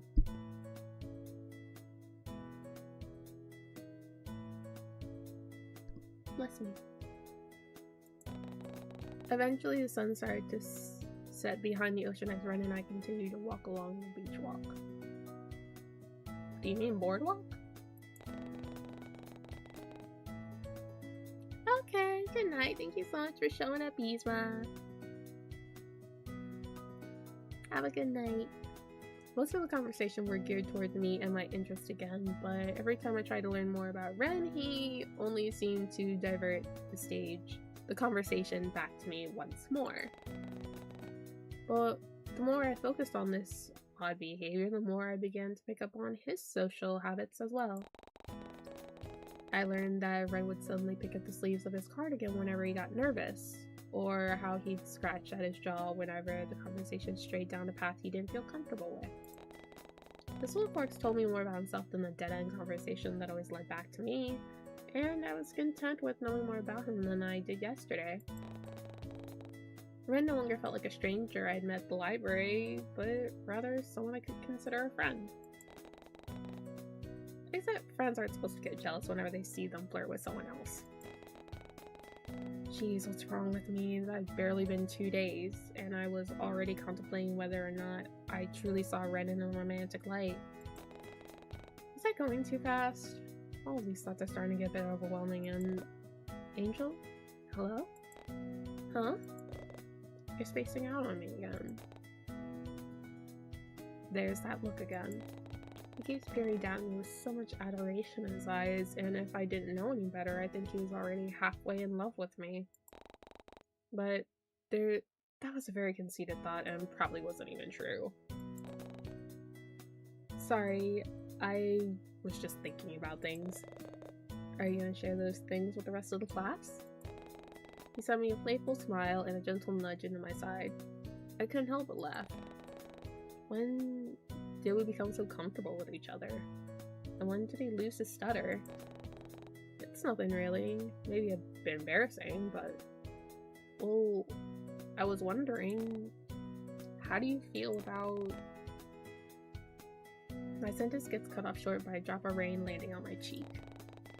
Instinctively, I look up and find myself wondering, how did I not notice those dark clouds in the sky sooner? All of a sudden, more droplets fell down, until it was all but pouring rain and forcing everyone in the area to find cover. Over here! Ren doesn't seem to pay much attention when he grabs me by the wrist and pulls me underneath one of the awnings of a nearby building.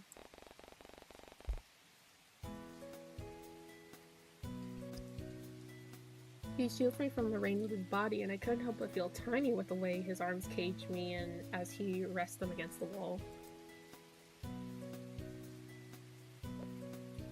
Oh my god, coming on! Ah, the classic. A shoujo manga classic, I see. We're back in it. We look at each other in silence for a brief moment before erupting in laughter. Perhaps it was because of the adrenaline from all the panicked running, or the fact that Ren's hair was starting to lose its fluffiness, but I couldn't hold back from letting out a fit of giggles. It only seemed to spur Ren on as well until we were both wheezing out our lungs and gulping down air. I can't remember the last time I ran that fast. Me too. The looming sound of thunder echoes from afar and drowns out our laughter until we're both silent once more. Once we both calm down, Ren moves me further away from the rain before casting a glance behind him. Wait, here. I'll buy us an umbrella so we can get out of this rain. But you'll get soaked. 'Tis a sacrifice I'm willing to make. I roll my eyes at his corny joke and send him off with an amused smile. He doesn't look back before he makes a mad dash into the rain and down the street towards the closest convenience store.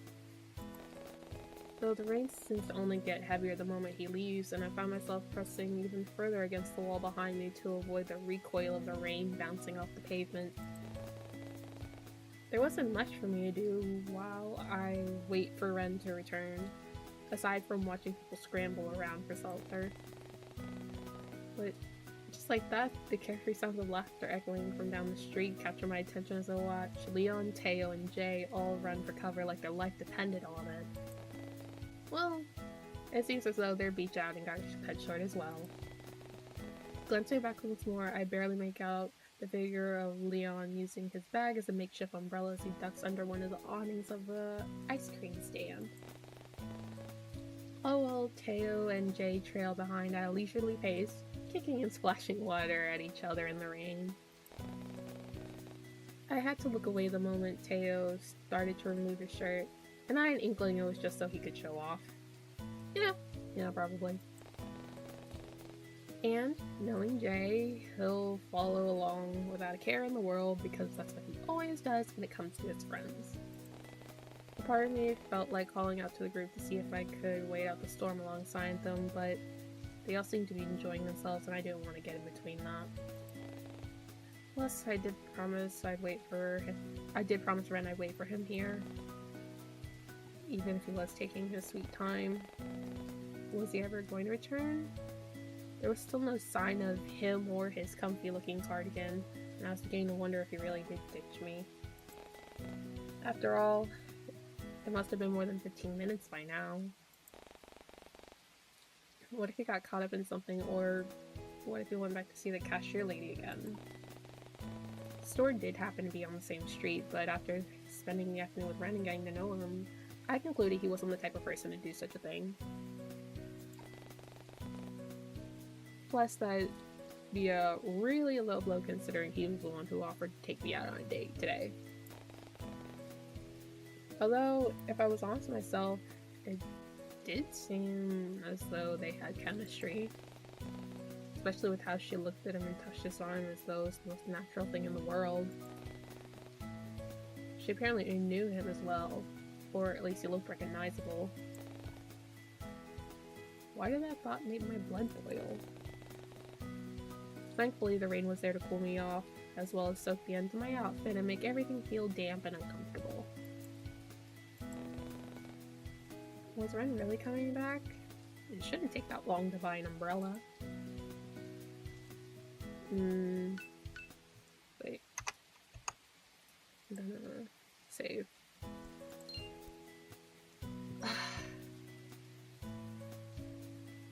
From the way he was acting, he doesn't seem like he would go back, but like, I don't know, I would feel bad for, this is like personal thing for me. I would feel like I'd be ditching him in the rain, especially if he spent money on an umbrella. I would feel bad, personally. I'm not telling everyone that's how they should feel, it's just how I personally would feel. Maybe something did come up. I'm sure he'll come back. As upon cue, I spot a familiar patch of pink hair from within the misty rain, principally sprinting with an umbrella in one hand and a bag under the other. Huh.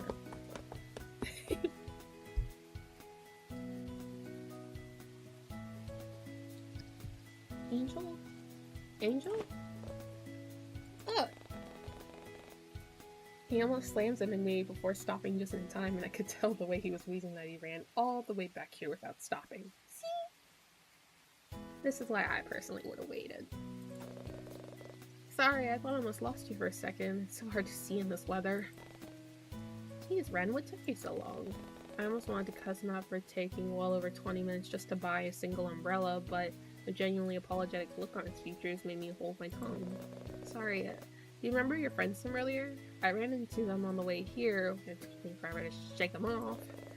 And then the convenience store ended up closing early due to the sudden weather change, and then I had to go to that awful souvenir shop with that obnoxious and clingy cashier again, and she asked me if he was talking a mile a minute, and I was worried he'd end up biting off his tongue. Gently, I raised a hand to signal him to calm down, and his intense monologue soon comes to a halt. I'm really sorry about making you wait so long, but I did manage to get an umbrella, along with some other things as well. He gives it a small twirl in his hand, sending droplets of water all over the place. We can start heading back home if you want, unless you want to go somewhere specific. Oh, that's looking really cute.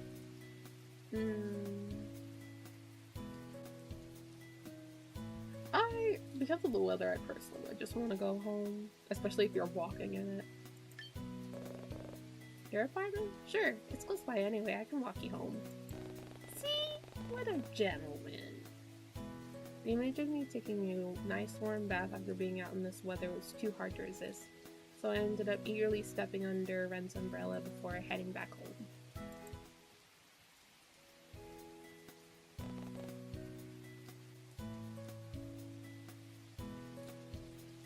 In the end,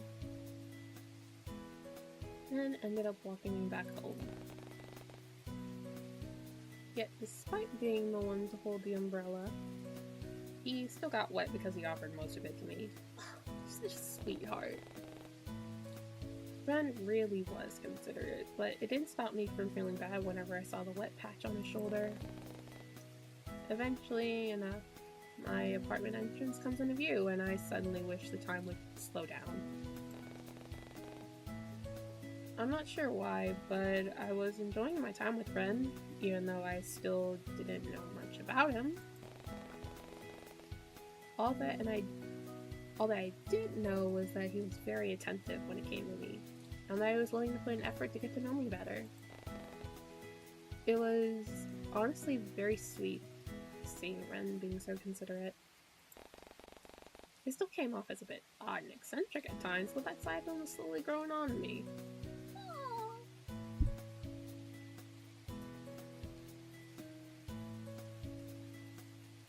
Lesson.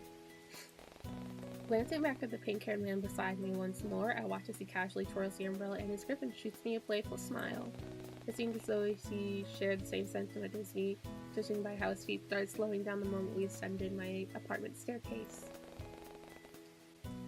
With a smile, I turned to face Ren, only to realize that he was already looking at me with that all-too-familiar soft grin. So, here we are. Thanks for going out with me today. Sorry I got cut short because of the weather. I really should have looked at the weather app before leaving, huh? It's fine. Maybe we could try again another time. Preferably on a day without rain. Yeah, I'd like that. We stand around the entrance for a while before I... Girly. Bestie. You're maidenless. I'm gonna do you a favor. Before I could stop myself, I took a step closer to Ren and gently pulled him closer by the front of his cardigan. He seemed surprised at my actions with how wide his eyes get, but it doesn't stop me from leaning forward and pressing a soft kiss against his lips. Oh my gosh, that's cute. The taste of cherry lingers when I pull away, and I watch with slight movement as Ren's cheeks instantly flare a deep scarlet. Oh, that's so cute. That's so cute. I love that. He trembled. Not trembled, but like, you know, like, shook. That was cute. Thanks for walking me home. I could almost see this steam rising from his head as he remains in his slouched over position, so I awkwardly pat his chest to get him to loosen up. I mean, yeah, of course, don't mention it. He almost bumps his head with the umbrella as he leans back, but remains close to my side. Well then? Much like the first time I met him in the library, I awkwardly gestured to the door behind me as I try and find a way to excuse myself. Sometimes Ren really made these types of situations difficult. I should head back inside now, and you should get out of the rain. Yeah, I probably should. He still makes no sign of leaving, which makes me wonder if he was waiting to make sure that I made it safely inside my apartment. As if to test that theory, I give him a small wave and turn on my heels. Oh, before you go, this is for you. Without another word, he shoved the bag he was holding into my arms with a forced smile. Peering inside, I noticed the Haruko plushie I had been eyeing earlier. He really went out of his way to get this for me. Oh. Well then, I'll get going. Goodbye, Angel. Before I could respond, Ren was already turning on his heels and leaning behind the same way he came. That's adorable! Wait, that was cute. With a warm, fuzzy feeling still inside me, I climbed up the flight of stairs until I reached my floor.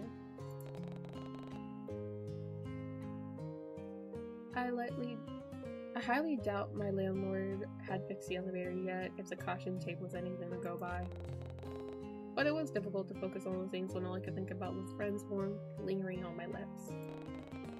But a flash of light manages to pull me from my thoughts when I notice Violet lingering near the stairwell entrance to our floor. Oh my god, Violet! I wouldn't believe what happened. Angel, hey! I'm guessing the weather put a fork in your plans too? She moves to unlock her door and I notice how one of her potted plants had been moved to the busted window at the end of the hall. I'm guessing Violet had moved it to make use of the free rain and make it easier to water her plants without the effort. Wanna come in for a while? The weather, it makes me feel rather chilly. I can brew some tea to warm you up if you like. Sorry, Vi. As much as I'd love to, my social battery is kinda drained by now. Oh, that's okay. I totally get it. You need some time alone to unwind, right? In that case, Carla over here is good company. She won't talk, but she listens to your problems without complaint. She hands me a small bouquet made of assorted colored tulips before waving me off and stepping into her apartment. Oh, she is such a sweetheart. I adore her. She's so sweet. The smell of lavender wafts out as she pokes her head out of the door, and the scent immediately calms my senses. My offer still stands if you ever change your mind, though. Just knock and I'll get the kettle running. Enjoy the rest of your evening, Angel. Toodles! Man, that was really something, huh? Stepping into the comfort of my apartment, I discard my keys into the bowl and take off my shoes. Ignoring the awful squelching sound it made, I try my best not to leave a puddle of water in my wake as I make my way towards the lounge room. I pull the Haruko plushie from the bag and set it on the couch before I turn the television on and prepare myself for a much-needed shower. Breaking news, the body of a young woman had been pulled from a dumpster on Cornell Street, no more than 5 feet from the place where she worked at. Paramedics say she suffered multiple blunt forces to her organs and soul has shown signs of stress and struggle. Viewer discretion is advised, but these images contain scenes that may be... All of a sudden, TV turned to static, and I can only assume it was caused by the storm. Oh, that's awful. I didn't need to look out the window to know it only gotten worse, and I wonder if Brent's gonna be alright on the walk back to his apartment. Also, who's the person on the TV? Reporters see me standing outside a hardware store, which wasn't far from the pier Ren and I went to today. Dang, I really want to know more. Despite that, I don't feel like taking any chances with this freak storm, so I quickly raced to the bathroom before the power went off next. With my body finally free from the smell of rain, I left a satisfied smile before slipping into the comfort of my bed. I didn't even notice that I brought my new plushie into the bedroom. My brain clutched aside and buried my face into its fluffiness. Oh! The faintest scent of cherry and mint emit from the toy and makes my mind drift to the thought of that string pink-haired man once more. He was still as odd as usual, but some parts of him was starting to feel rather endearing. I noticed how he was no longer stuttering as much, or acting as shy, and it made me wonder if we were getting closer. Now that I really thought about it, how do I feel about Ren? Okay. We're at an intersection.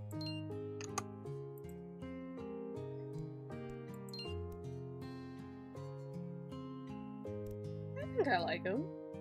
I don't know if I'm crushing on him, but I think I genuinely like him. Okay, so I guess he was kind of cute and endearing in his own way. He was very considerate and attentive towards me today, which I really liked. And he even brought a plushie. He bought me a plushie without being asked. It instantly rises him from a 4 out of 10 to a solid 7 out of 10. I feel like he was overall a very 7.5 out of 10 on the overall date. So, very solid number. 7.5, 8 3/4. Ren certainly had boyfriend potential, but things were still too awkward between us for it to lead to that direction. I mean, you literally met him yesterday, girl. Like, this is not a Disney movie. But still, it was nice to think about. He certainly was nice to think about. Rolling on my side, I hugged the plushie closer so I could be surrounded by his comforting scent and slowly drift off to sleep. Hecky.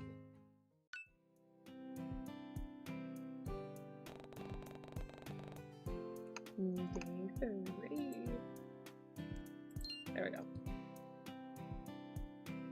Almost like clockwork, my body reacts to the all too familiar sound of birds chirping outside my window and impulsing from the depths of dreamland.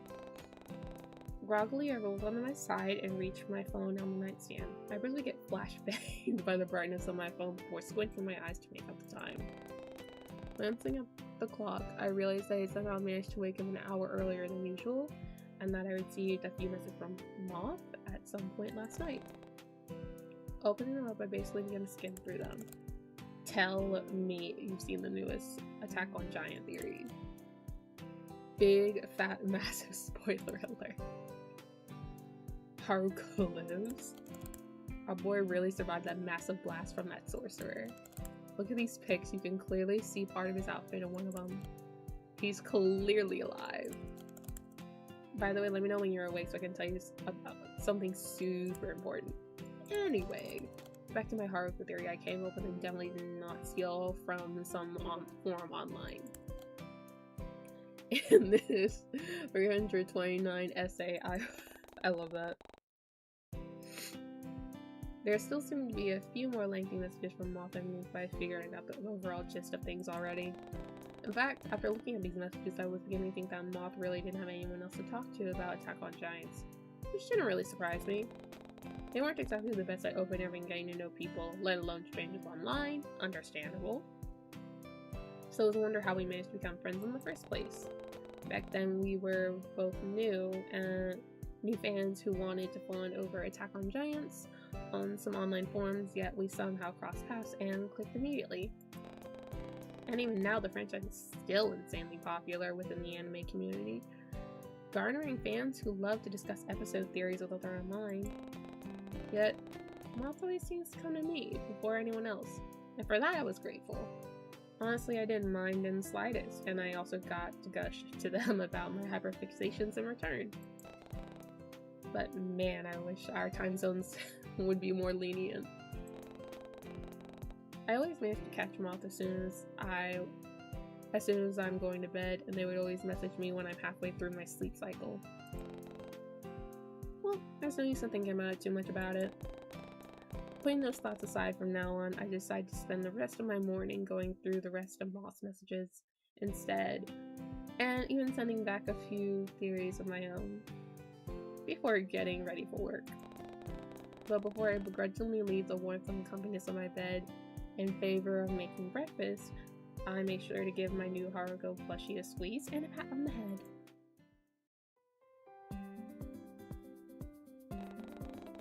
With a full stomach and a slight bounce in my step, I casually make my way towards the Corlin Bay Library. Even from here, I can make out Eleanor's fancy welcome messages written on the chalkboard sign, and from the look of the parking situation outside, it didn't seem that busy yet. What captures my interest, however, is the black sports motorbike propped up in one of the parking spots. I can make out a ton of small anime decals on the tank. What really catches my attention was the Always With You stickers. Whoever owned that bike must have been a big fan of the comic, and made me want to be their friend because of it. Because, as unfortunate as it is, I'm the only person who I have to talk about it was with Moth. Bestie. I don't know what this world's version of Reddit is. Consider it. I mean, vaguely consider it. But it made a lot of sense considering how Always With You was only published recently and the fandom was still so small. Not many people were aware of its existence, but it was slowly starting to change. Physical copies of the webcomic were starting to appear in stores, and despite my attempts, I had yet to get my hands on one. Oh well, maybe one day. Now, what's the time to be dwelling on these things? I would have been late for work if I stayed in my head any longer. Not wasting any more time, I quickly sped up the stairs and into the library. But I barely make it 3 feet inside before a mess of blonde hair stands in my field of view and almost knocks me over. Eleanor! Angel, there you are. Quick, I need your help. Eleanor's anxious demeanor catches me off guard, and I immediately do a sweep of the library of anything out of place. But I'm hardly given any time to take in my surroundings before Eleanor reaches for my arm and all but drags me behind the reception counter and towards a mountain of paperwork. Standing upon stacks of books and files and newspaper and manila folders cover the entire expanse of their desk. And for the briefest moment, it almost resembles a messy archive repository rather than her workstation. What is all this? This was supposed to be sorted out yesterday. I swear I did it already. In fact, I know I did. I remember leaving in Conan's office before I left work yesterday. You can imagine my surprise when I saw it back on my desk this morning. Eleanor seemed genuinely concerned, and especially with how she's flinting about and pacing back and forth in front of me. It was almost like she'd seen a ghost, and I didn't know any better. I honestly would have believed it. Please help me. If Conan finds out I somehow messed up again, I don't know what will happen. Hey, don't worry, Elle. I'll help. And I doubt Conan will get mad. You know how he is. I suppose you're right. Her shoulders seemed to visibly relax at my words, and she slumped into her chair with a heavy sigh. Thank you so much, Angel. Do you think you can manage the stack of books? I'll handle all these files. Without missing a beat, lest our boss magically appears somewhere behind us, we immediately get to work.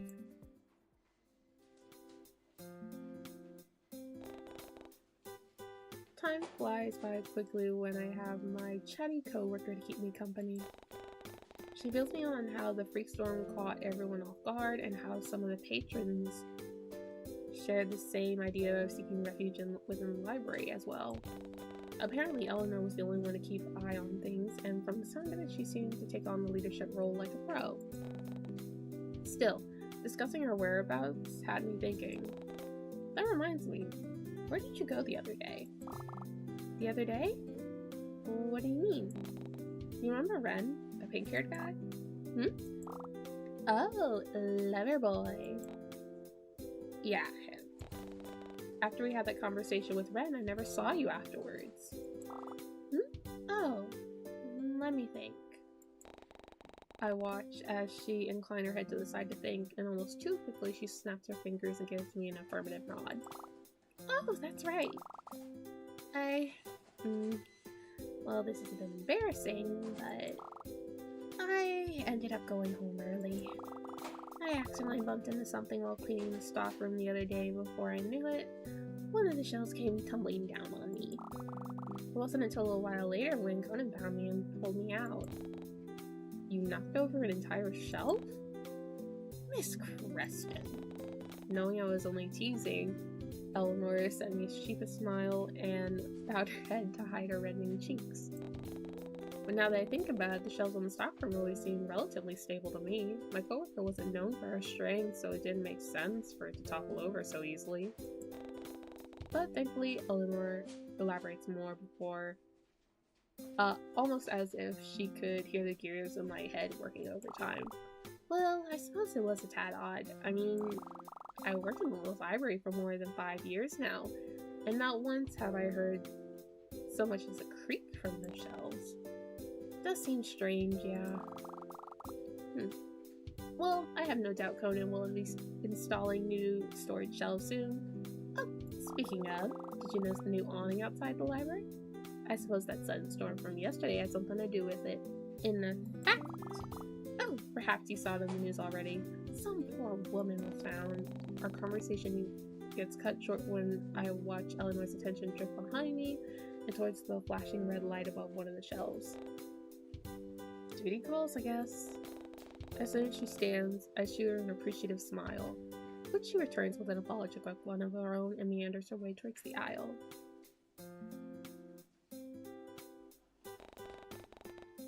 Now left to my own devices, I go back to sorting through the books and putting them into separate piles.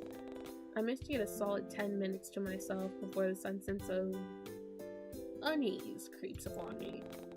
It feels as though someone was watching me, so I take a curious sweep across the vicinity to try and locate the source. But nothing seems out of the ordinary. People were studying, others were quietly typing away at the computer, and I could even spot the back of Eleanor's head from her spot in the fantasy fiction aisle. Nothing was out of place yet. That unnerving feeling of having eyes on the back of my head still lingered. In fact, now that I thought about it, it was eerily similar to the feeling I got when I was walking home a few days ago. Violet's words about someone breaking into my apartment echo in my mind before it all suddenly dawns on me. The supposed person watching me. Could it somehow be linked? No, definitely not. Shaking my head, I try to dismiss those unsettling thoughts before they start developing into something more sinister.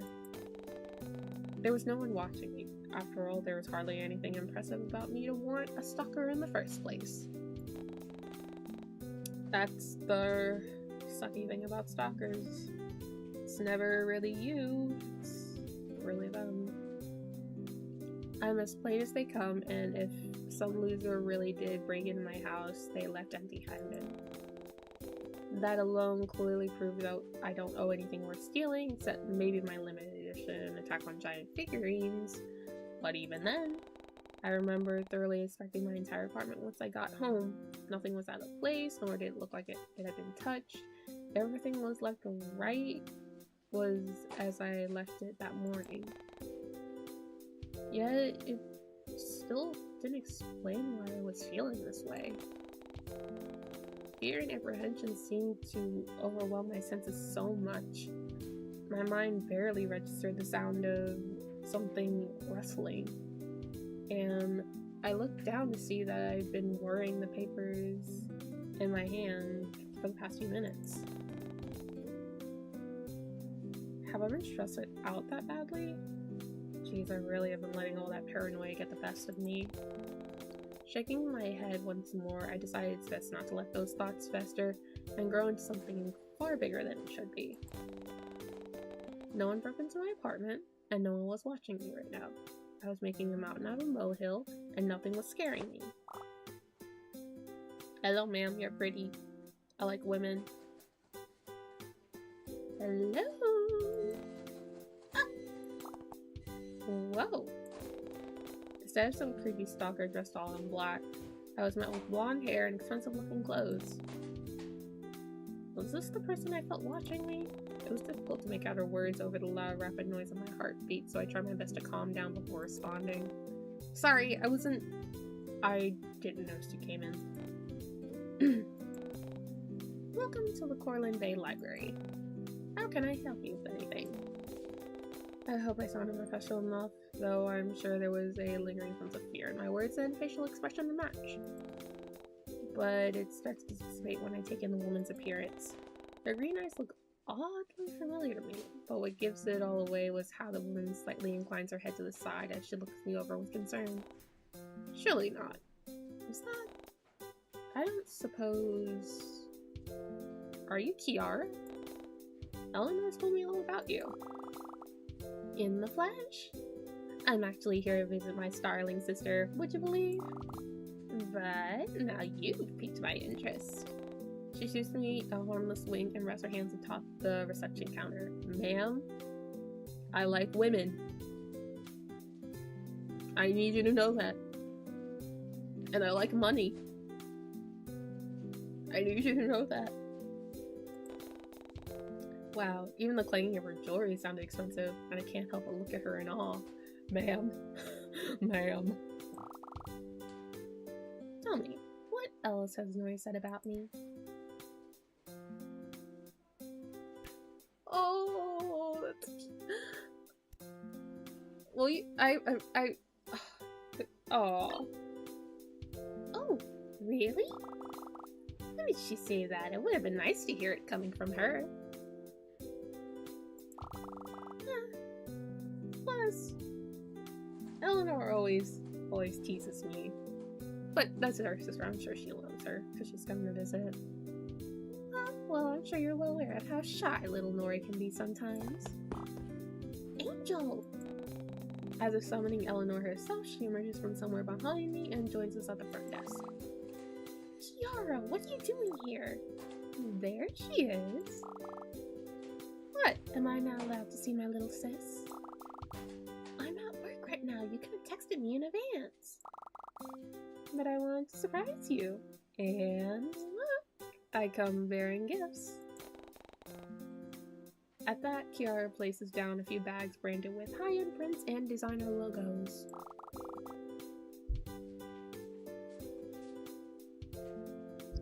Sorry, darling. If I knew I'd be meeting you here, I would have bought extra. I'm sure there's something in it for you in one of the bags as well. Pick whatever Eleanor doesn't want. I genuinely wish I could be rich enough to say something like that. The sisters seem fully engrossed in each other's presence, so I leave them alone so they can have their moment to catch up. After all, I didn't know how long it had been since Eleanor and Kiara had seen each other, and the mountain of work in front of me wasn't going to sort itself out in the meantime. But before I could silently slip away and sit down, a tattooed arm boxes me in and demands my attention. For the second time today, an expensive smell of wealth and luxury floods my senses. Only this time I knew the person it belonged to. And I'm not surprised. Hi, Tiny! Welcome! Dang, who are they? Seemingly out of nowhere, Teo appears with that familiar smirk on his face and an unbothered drawl in his voice. He's absolutely shameless with how his eyes take in both the sister's appearance before he's leaning more of his weight onto his arm and shooting me an expectant look. Don't even think about it, Teo. Trust me, you don't want to know what I'm thinking about right now. I can assume I know. Can you not? I'm trying to shoot my shot. I don't need you getting in the way. Given how he leans even closer to my side with a sultry grin, I end up believing his words. After all, I wouldn't put it past Teo to think up multiple ways to cause a scene in his free time. Not jealous, are you? Why would you eat? Bro. Bro, he irritates me. Yeah, this is an Otome game. This is 14 Days with You, and this is the demo. It's a Yandere Otome game, and This dude irritates me. He's hot. He was a fling, but he's really hot. But I'm so irritated with him. I'm like, you got good looks and you got money. That's all you got right now. You irritate me. He irritates me.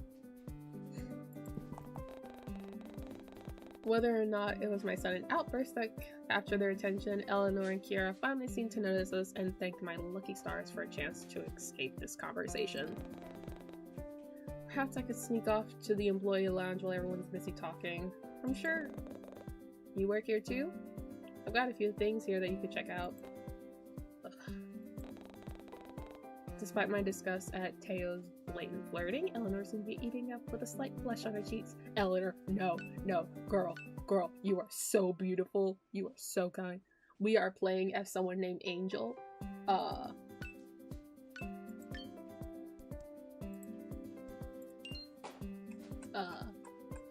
This is me. This is who we're playing as. Oh my god. Yeah, I question my taste sometimes because apparently this guy used to be a fling of the character, the player, and this is our co-worker, and this is our co-worker's sister. These two are too beautiful for him. Okay? I don't know what the player was thinking, but girl, Eleanor, you are too pretty. You are too pretty. You should date the boss. You and the boss should date because you two look cute together. Oh, actually, I'm just visiting. I don't work here, but little Nori over here does. I'm sure she can help you out. Despite her friendly tone, Kiara seemed to be passively shutting down Teo's attempts at flirting and redirecting it towards Eleanor instead. Yet Teo didn't seem to be picking up and saying to choose to lean a little more against the counter, so his muscles flexed underside his form-fitting shirt and across his ankles. You're not from around here, are you? I remember a face like yours. The name's Theodore, by the way, but you cuties can call me Teo. Charming, I'm Kiara. And no, I'm only in town for a few weeks. I'm visiting some relatives and finding some inspiration before I head back home. Inspiration, huh? I could show you around. Well, aren't you fun? What about my baby sister? Huh? But I'm older than— Oh my god, the baby-faced older sister is cute. I like that. Come on, live a little, Mori. You always tell me how you're holed up at work all the time. I suppose so, but looks like you're in need of a bit of fun. I can help with that. Have either of you been to the aquarium yet? It opened recently. Not yet, but I'll have to give your offer a pass, I'm afraid. Aquarium's not your style? You're not my style. Yes, give me the opportunity. Do you like women? I'm a woman. Ouch. Despite the low blow to his ego, Teo didn't look the least bit offended. In fact, he seemed to thrive off it. But as if fate felt the urge to intervene, Kiara's phone suddenly goes off and startles everyone. Sorry, give me a sec, I need to take this call. She looks away before any of us have the chance to respond, and without missing a beat, Teo immediately takes her previous spot beside Eleanor. And what about you? Me? Don't you see anyone else around?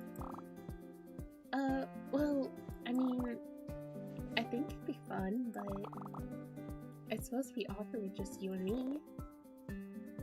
You heard it all. As if finally acknowledging my presence, Teo turns to me with an expectant look on his face. Why don't you tag along? I'll even see if Leon wants to come join the fun. It'll be like a double date. With that, Eleanor visibly seems to relax. I swear a quick glance in her direction so I can pick up the barest hint of hope in her eyes. Wait, she wanted to go on a date with Teo? I don't know, Elle. Oh, what? Got better things to do? Look, I'll pay for everything. I can even pick you up as well if you want. Sound good? Not that I had ever openly meant to Teo, but his offer was finally starting to sound tempting.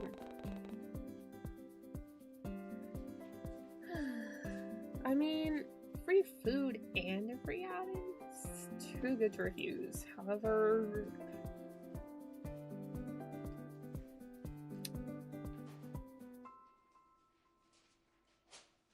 do like free things. I found myself agreeing with his offer. Before I can get anything, Teo cuts me off. Atta girl, I knew you weren't gonna chicken out on us, and I'm gonna kick him in the shins. And then it's settled. Me and I will meet you both there tomorrow after work. What time do you finish? Around... See, these two should get together, okay? Okay? Conan and Eleanor should be together, okay? Because, girl, you're too good for him, okay? Look at this trash. He's garbage. Disgusting. But you and him, beautiful. Look, you guys are already matching. See the white, the blue tops with the white bottoms? And the little brown accents? You two are meant for each other. Say yes. Say yes. There you are, Angel. Oh, I didn't realize you were busy. Finally, as if someone had heard my prayers this time. Conan emerged from somewhere behind me. What's up with her today? And offers me an escape from the current conversation. And without missing a beat, I turn towards my savior and spare him a thankful glance. I'll make sure to silently apologize to Eleanor as well. Clearly uneasy with the thought of leaving her little Teo, but she seems all too happy with how she suddenly shoos me away with a hand behind her back. Girl, you're still too good for him, but whatever. Whatever. Sure, I can slip away for a moment. Do you need something? Just need an extra pair of pants to sort through some boxes. But if you're busy, I'll manage it myself. It's fine, I could use a breather. Okay, so perhaps I didn't need to announce that so joyfully. With warm cheeks, I turned back toward Eleanor and Teo to send them one final apologetic look before following after Conan. Conan, you can still win her over. Listen to me. You have got this in the bag, okay? That man is trash. He is garbage. You can do this. Apologies for this. I didn't mean to steal you away from your friends.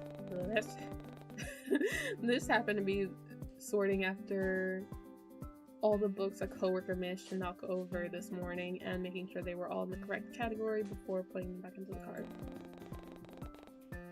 It felt eerily similar to what I'd been previously doing with Eleanor, only this time it wasn't any tail-shaped annoyances to keep me company. But man, I swear, Conan had to be the only boss who'd be perfectly fine with their employees slacking off to talk to their friends instead. He hadn't said a word about Teo, and possibly Kiara too, depending on how long he'd be standing behind me, and seemed more than okay with us huddling around the receptionist desk. Deciding not to push my luck, and I returned Conan's soft look with one of my own.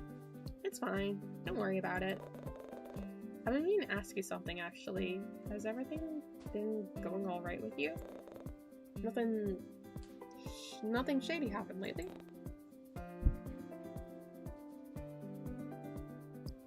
What do you mean? You haven't seen the news? Someone's body was found in the alleyway near your neighborhood. She was supposedly bludgeoned and being past the point of recognition. It was horrifying to think someone's capable of such crimes. Admittedly, I was worried about your safety as of late. You live by yourself, correct? Yeah, but my neighbor checks in on me almost regularly. Now that I think about it, she's also been concerned for my safety.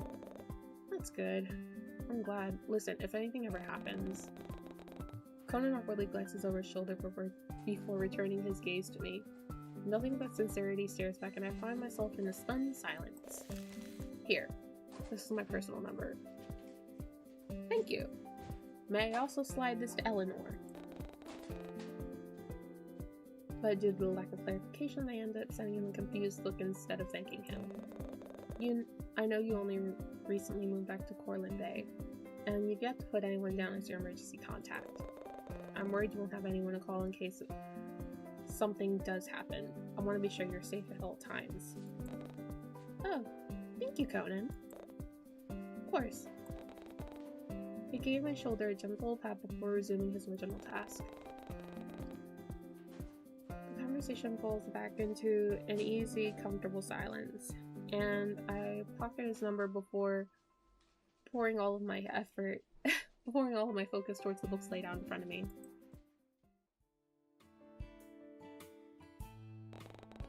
The rest of my shift passes by uneventfully, and at some point Eleanor informed me that Kiara had to leave for a work-related matter and won't be coming back for a few days.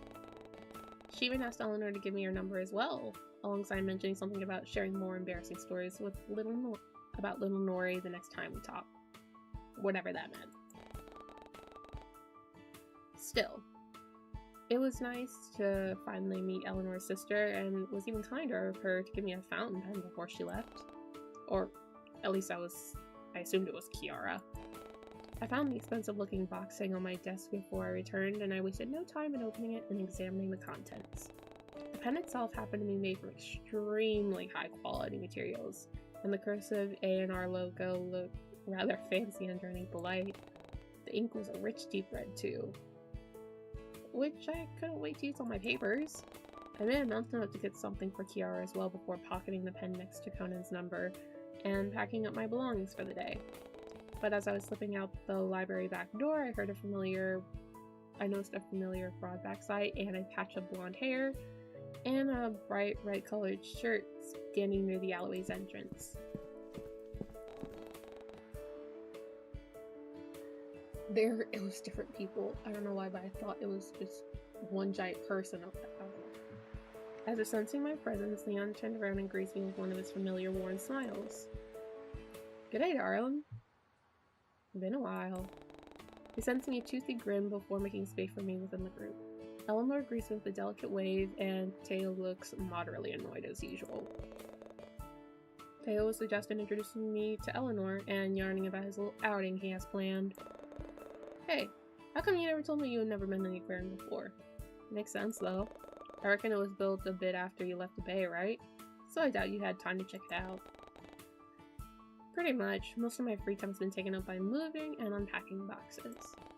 I couldn't help but find myself agreeing with his words. It was crazy how Leon seemed to know me so well, even though we hadn't had a chance to speak to each other like this in a while.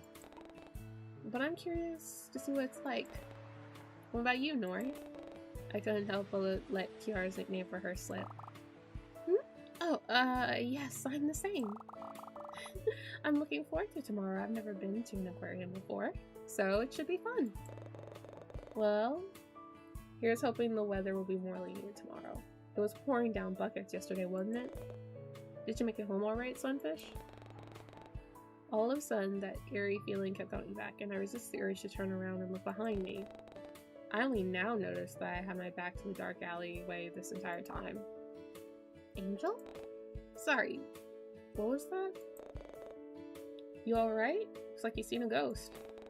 I watch as Leon looks behind me before glancing at Teo and Eleanor for what seems like reassurance. No, it's nothing. I guess I've had a long day at work. Nah, I get it. Feeling tired? You should head home then. Please, don't let us keep you longer than we should. Want me to drop you off? Car's out front. As much as I appreciate everyone's concern, I honestly want to be left alone right now to clear my head. And going on a walk seemed to surely do wonders. Besides, it was still somewhat bright outside and there were people around, so I had no reason to worry about my non-existent stalker. I also heard that some new merchandise arrived at the local manga store that I had been meaning to check out, so that would surely help get my mind off things. It was along my route home anyway, what harm could possibly coming out and taking a quick detour? As I thought, I quickly placate everyone's concern before bidding my goodbyes and heading alone down the street. It wasn't until I got far away from the library that an eerie feeling started to dissipate. Oh god, I can't speak. The nostalgic scent of comic books and plastic greets me as I enter the all-too-familiar manga store, and I immediately beeline my way to the anime aisle. I was set on collecting the last remaining accessories of my mini Attack on Giant display, and I wasn't about to let my paranoia get in the way of that. As I passed through a few of the aisles, I noticed a familiar shade of pink near the cashier. Is that Ren?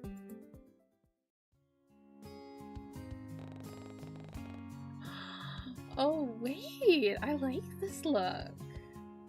I like this look more than the sweater look. It's cute! I like this. Even though he was wearing a mask and his hair pulled back, I could easily pick out his large and lanky frame anywhere. Sneaking closer, I noticed he appeared to be in a hushed conversation with the manager about something confidential. If their closest was anything to go by.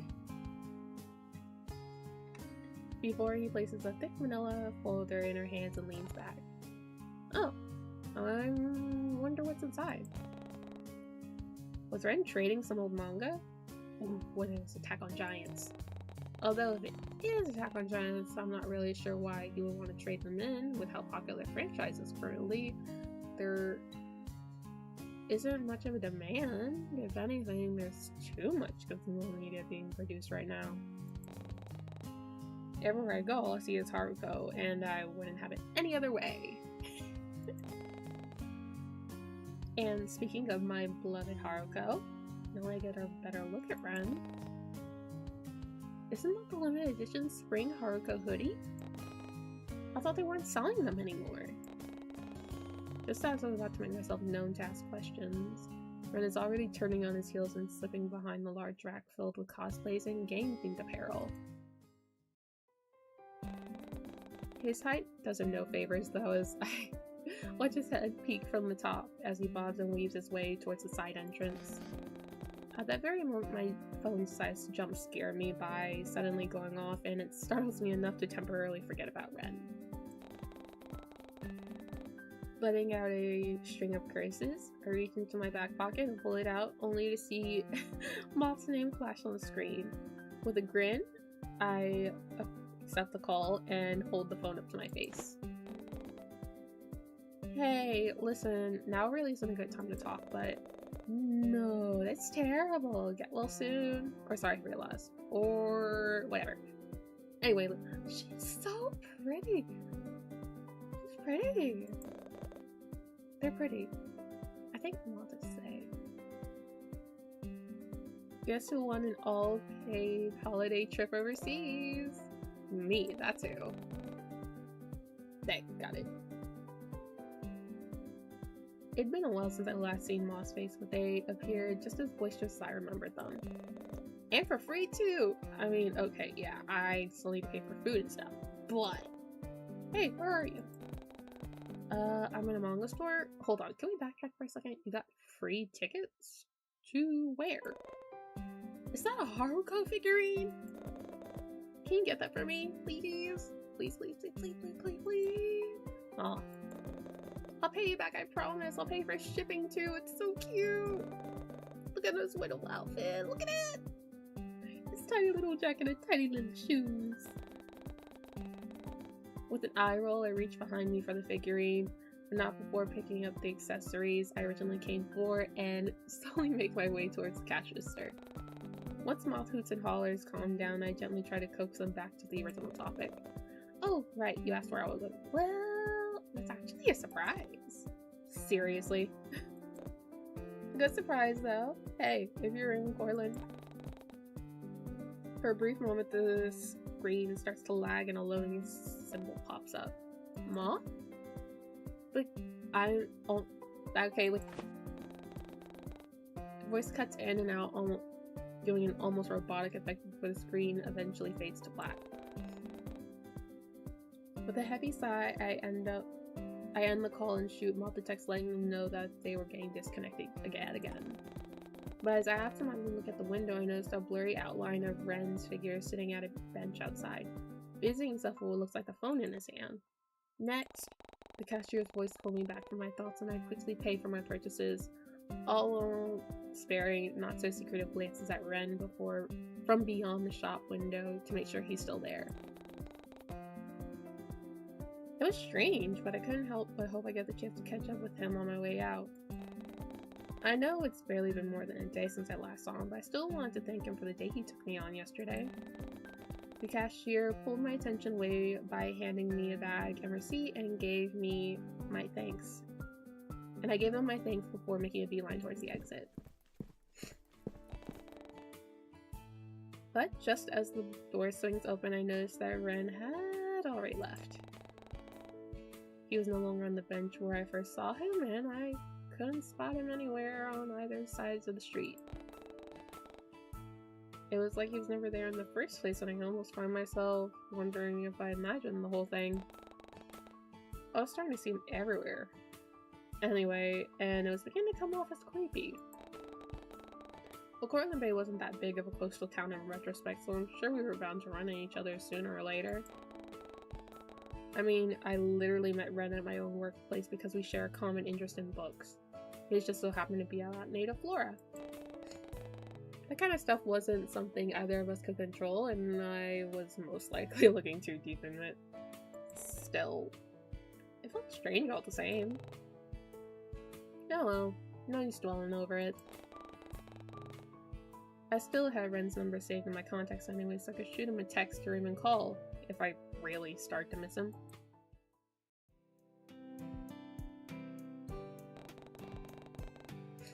It was beginning to get dark once I arrived back at my apartment complex, so I quickly ushered my way up the staircase and onto my floor. But as I'm making one trek up the stairs, I bumped into someone lingering around the corner and almost lost my footing. Oof. Oh, they're pretty! Oh, I love her tattoo, that's cute. I like that tattoo. I like that combo. It reminds me of Storm. And then I just like the I guess the accent of it, and I like her tattoo. It's cute. Whoa. There, right before my eyes, is my landlord, Bo. But the other person by his side is a complete stranger to me. Good evening, Angel. Finished with the day? You! There you are. Have you been getting my complaints? Damn right. Complaints? Huh? What is she talking about? Oh, I don't believe I've even met. I should introduce the two of you. Was he seriously trying to divert the conversation right now? Angel, I want you to meet my daughter. It's my pride and joy, Haruko. It's Haruka. Yeah. You mean like the main protagonist from Attack on Giants? Unfortunately. Your father seriously named you after an anime character? Yeah, so maybe he's a tad bit obsessed with the anime?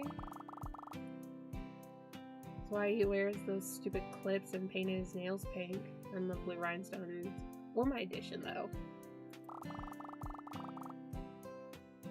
But if you think being called Haruka is embarrassing enough, my younger sister is named after his favorite character of all time.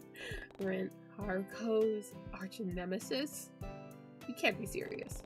Wait, no, we're getting off topic again. Bo, did you or did you not get my complaints?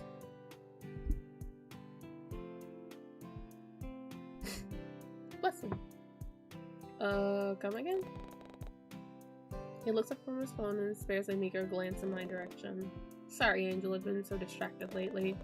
You see, I've always had an interest in renovating old buildings. In fact, I recently bought yet another apartment complex in New Salvas for this very purpose. I suppose that makes it 28 buildings now, right? My adorable little munchkin. It's always been hard keeping track of everything. Ugh, I'm a grown adult, don't call me that. Well, but you'll always be my sweet baby princess. Like I'm not even here.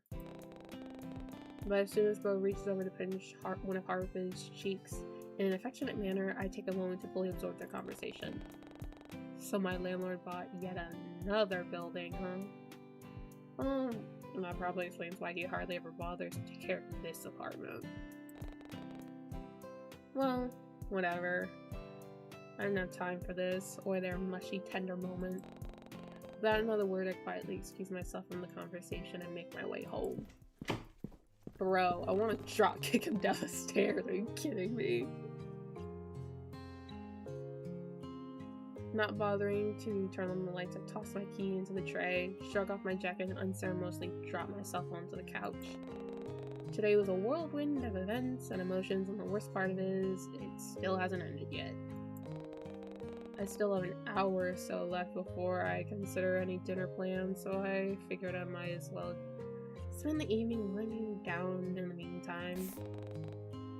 All too quickly, an idea popped in my head, and I reach over to grab my phone. Figuring it best to catch up with someone instead of staying in my apartment alone, I pulled my contact list and idly scrolled through it. Guns immediately catches my attention, being the newest addition to my contacts and sitting at the top of the list. Before my curiosity begins to stray more. Without thinking, I tap that person's lip to bring the phone in.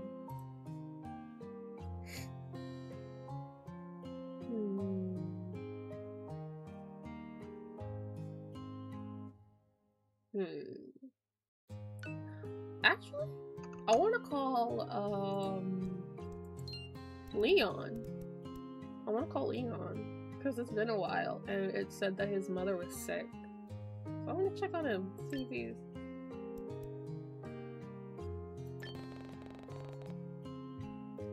I want to call Leon, I want to see how he's doing, as friends should.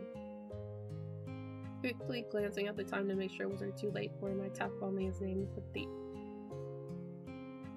Wait, can I go back?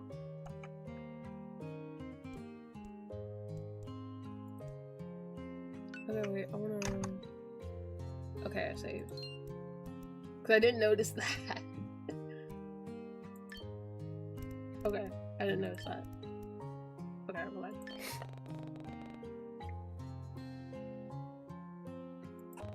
The phone rings a few times before his warm voice in the ocean greets me, and I find myself wondering why he's still at the beach at this hour.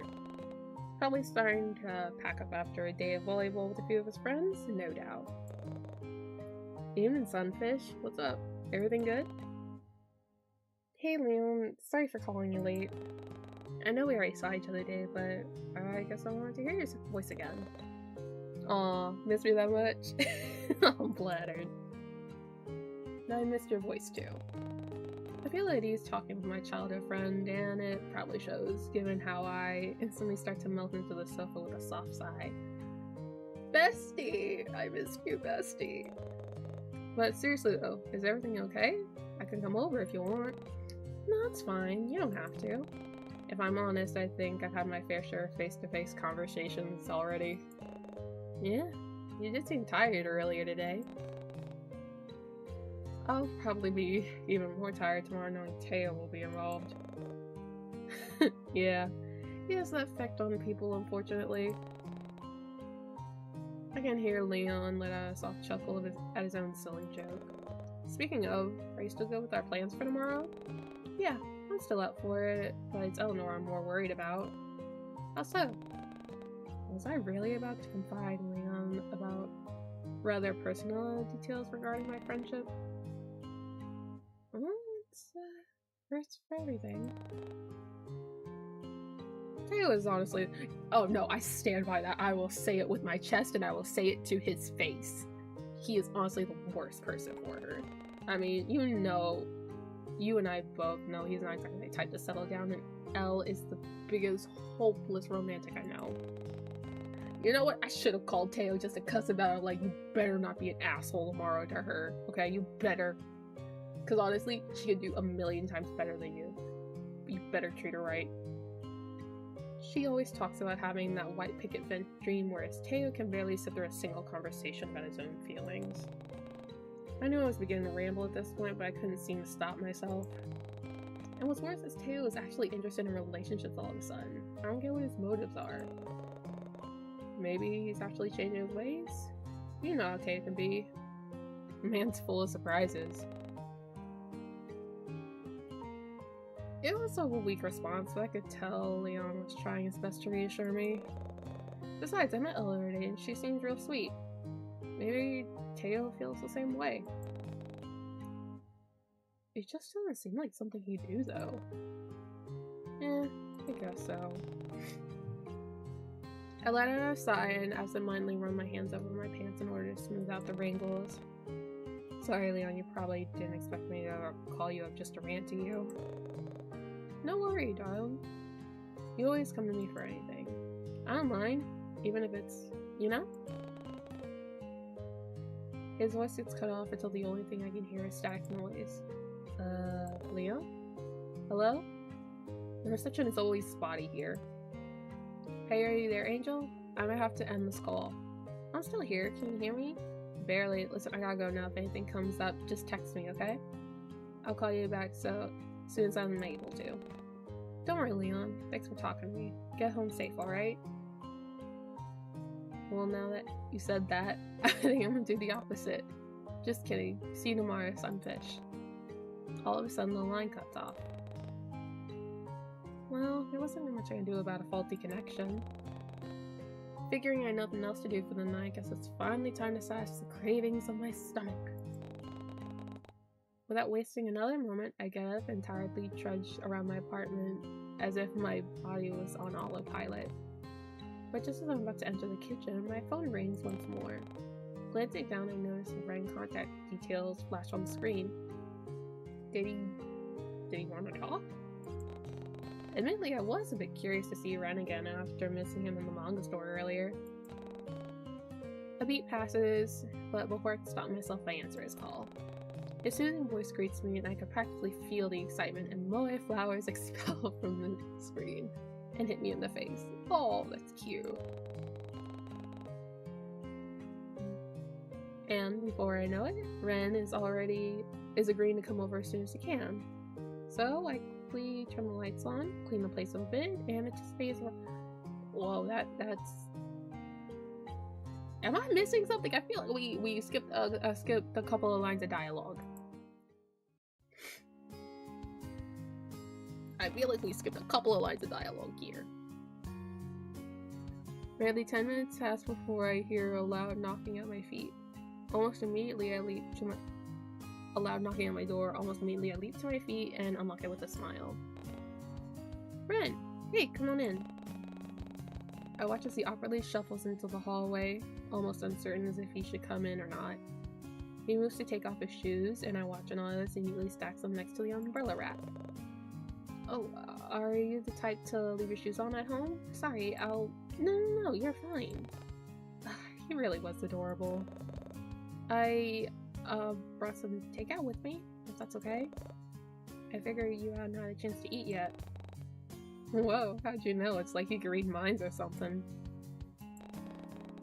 Barely registering the look on his face, I gently coax Ren into my living room. He makes himself at home on my couch, and I bring a few utensils from my kitchen for the food he so kindly brought. Oh, by the way, were you at the manga store earlier today? I thought I saw you there. Yeah, I know you did. I mean, I saw you as well. After I left. I noticed you through the window. Well, it seemed to confirm my thoughts about Ren sitting outside the store. Stabbing my fork into the food, I take a bite and let out a pleased hum from all the delicious flavors dancing on my tongue. Really? You should have said hi. I thought about it, but you seemed really focused on something. And you got a call, so... yeah, that was my friend Moth. Oh, that reminds me, Ren. At that, his full attention was immediately on me. Takeout long forgotten as the taller male moves in his seat faced me. You like Attack on Giants, don't you? I mean, your hair and outfit. It was inspired by Haruka, wasn't it? I know it must have been coming on a bit strong, but Ren and I have been getting to know each other better the past few days. And somehow I knew he wouldn't freak out as much as if he knew more of my nerdy side.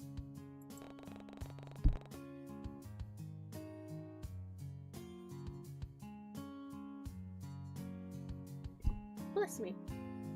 Sparing a glance at Ren, he seemed to be handling it well enough. If the interested yet curious look on his face was anything to go by.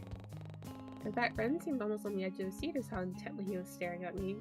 He must really be interested in Haruko as well to garner that much of a reaction. In some way, it was comforting knowing we shared a few more similarities. Haruko is actually one of my favorite characters at the moment. He has been for a while now, actually. But that's not the point. The point is, Moth loves Haruka too. I can introduce you guys. They're a die-hard fan of the anime, and I'm sure they... Moth is the one who's interested? Almost shyly, he turns his head and meekly scratches his jaw. I don't mind, but... I wasn't expecting Ren to be so hesitant, and suddenly I feel bad for springing this all onto him without considering how he might feel as well. Well, no need to force yourself, even if you don't want to, that's okay. I just thought it'd be nice to let them have someone else to talk to, you know? Moth has trouble making friends, and most of the time they're only talking to me. Yeah, that's too bad. He sends me a sad look coupled with a frown before returning to the plate of food before him. Although I was thinking about Moth, I really didn't want to force Ren into befriending someone if he didn't want to. Besides, maybe he has trouble forming friendships too. It was a little difficult trying to keep up with his sudden personality shifts, but at this point in our friendship, I'm starting to get used to it. Deciding to lift the mood a little bit, I decided to change the subject to something more lighthearted. So apparently, this place has rats. Really, Angel? That's the first thing you think of. How is that any less awkward than what we were currently? Actually, I didn't want to say anything, but I actually saw one on my way up here. It probably made itself home in that busted elevator shaft. Seriously? Wait, do you think you could come with me and explain it to my landlord? I swear your landlord isn't doing anything about it? No! I collapsed onto the sofa with a dramatic sigh. I honestly don't know what they're doing, if I'm being honest. I've had so many complaints, and I haven't received a reply to any of them. Really? Have you considered just moving? Quite a few times, actually, but...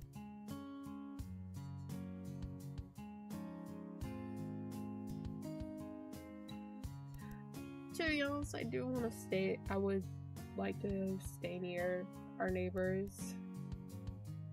That's also very convenient.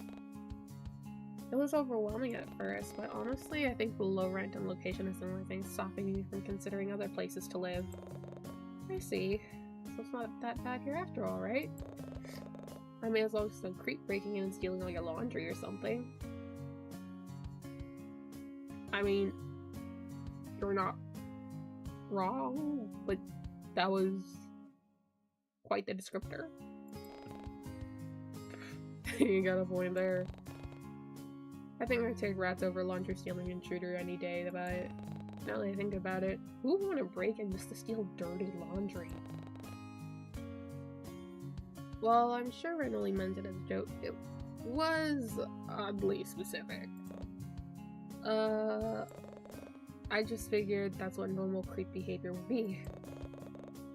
You have a great sense of fashion, and I see your TV is still here, so... Yeah, it would be difficult to lug that down a staircase. They probably should have asked the rats for help. Again with the rats? I couldn't help but let out a laugh at his corny inside joke. Wait, since when do we have inside jokes?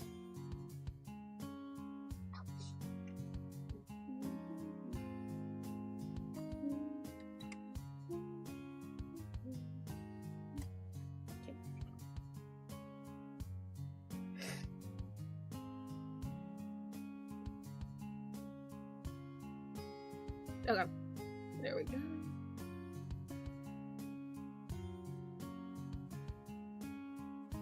There we go.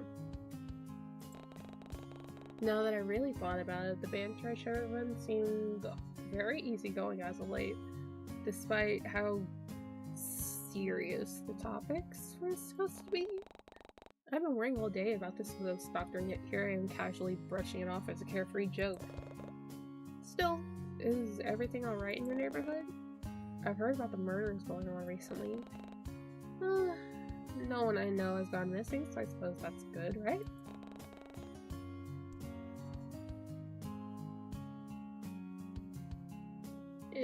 I won't lie though, it is kind of scary knowing there's a killer out there. Yeah, I suppose so too. But are you really okay staying here alone? Doesn't that scare you? I'm sure I'll be fine. I got a neighbor, Violet, and it's really necessary I could stay with Leon for a while, and say, you could always stay with me instead. I rent an apartment not far from here. You're welcome to stay, especially if it's an emergency. I'd sleep better knowing you're safe. And I always carry a spare key with me anytime. If you'd like, you can hold on to it in case of some... I appreciate the offer, Ren, but I can't accept that. It's fine. Besides, you said yourself that living here can get overwhelming. If it helps you in any way, I don't know, keep it. Just in case. I mean, you never know. What if it keep breaks in your apartment again? If that happens, you'd be safer at my place. Like I said, it's not far from here. The lobby is full of security and they won't let anyone upstairs without proper clearance. Plus, I don't have rats. I won't lie, Ren's offer honestly was tempting. The idea of having somewhere to go in case things got bad was comforting. Wasn't comforting thought, but something wasn't right with me. I know I'm spending a lot of time with Ren recently, but still wasn't that familiar with him. Maybe Sure, I did invite in a total stranger to my place on a whim, but I wasn't going to be swayed just because I felt indebted to Ren. Still, the offer really was tempting, and it wasn't like he was asking me to move in with him or anything. Bestie.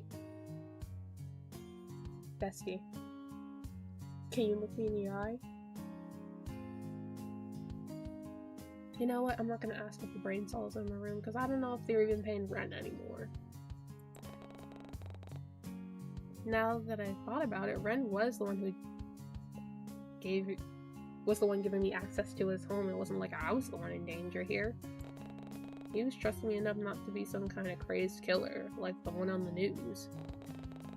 I can't help but crack a small smile at the somewhat morbid thought, and Ren seemed to take it as a positive sign. Though before I could dwell it on further, I watched as he leaned over to reach into his back pocket and pull out something that resembled a plastic card. Ren wastes no time handing it to me, and I take a moment to look it over. His address and unit number is neatly printed on the top, and some kind of obscure barcode is on the bottom. However, the apartment name logo at the top right corner was what really captured my attention. Sunshine Hills? He lives in the nicer part of Cortland Bay? There's only one Sunshine Hills that I'm familiar with, and they're known for their high-rise apartments and fancy penthouses. I'm sure Ren never had to worry about rat infestation or deadbeat landlords. Although, the more I thought about it, the more willing I was to accept his offer. Maybe it wouldn't be such a bad idea after all. Although Ren lived in the more luxurious parts of town, would he really mind if I crashed such an expensive place? I know he's the one offering, but still. If this opportunity meant getting to know him better, maybe it'd be worth it? Snapping out of my thoughts, I look up from the glossy plastic and focus my attention back to Ren. Seriously though, it wouldn't hurt to keep it. And it's a spare key card anyway. I can always get more. I already have a stack of them at home. They're really handy too. I can use them to lock up my office and bedroom without a physical key. But I always end up misplacing them all and... Sorry, Angel, am I rambling again? I don't want you to worry or anything. And you never know what might happen. I've seen what's been going on in the news lately, and I just want you to be safe. He wants me to be safe? Where have I heard that before? Well, I suppose so. Great, then... He glances back at the plastic item in my hand with an expectant look, almost as if he was waiting for me to put it away. When I carefully shoved it into my pocket, Ren seemed to visibly relax and lean back in his chair once more. Then, that settles it. Come by whenever you want. You don't even need to call. Thanks. I think I'll still call in advance, or even shoot a text. As lovely as Ren's welcoming hospitality was, I don't want to disrupt or intrude on anything. As if picking up on my sudden silence, he clears his throat, gesturing towards the table and the food, and scoops up a large forkful. Anyway, we should finish this before it gets cold. Yeah, you're right. Deciding to ease the tension once more, I speak. The first thing that comes to mind is I stab my fork in the container as well. Oh, he looks like a hamster. It's cute. You do have crumbs on your face. Just let him know, you know? Some people care about that. Before I can stop myself, I reach out towards Ren's face and gently wipe away the crumbs on his cheek. Oh, that's cute. That's cute. My fingers brush against his bottom lip and I can't help the slight tinge of pink that blooms on my cheek. Ren seems to be sporting a similar look of his own as he awkwardly clears his throat and goes back to eating. Oh, that's so cute! Thank you. Oh. The casual banter continues through dinner, and soon enough all the containers are empty and our stomachs were full. I dim the lights and switch the TV on at some point to fill the silence between our conversations. And soon enough, Ren and I find ourselves taking interest in a movie that was currently playing. It was some unknown sappy rom-com that came out almost a decade ago, yet Ren didn't seem to mind it all that much. I wasn't following the plot too keenly, but from what I can gather, the Melee just confessed his love to the main character in the back of our truck.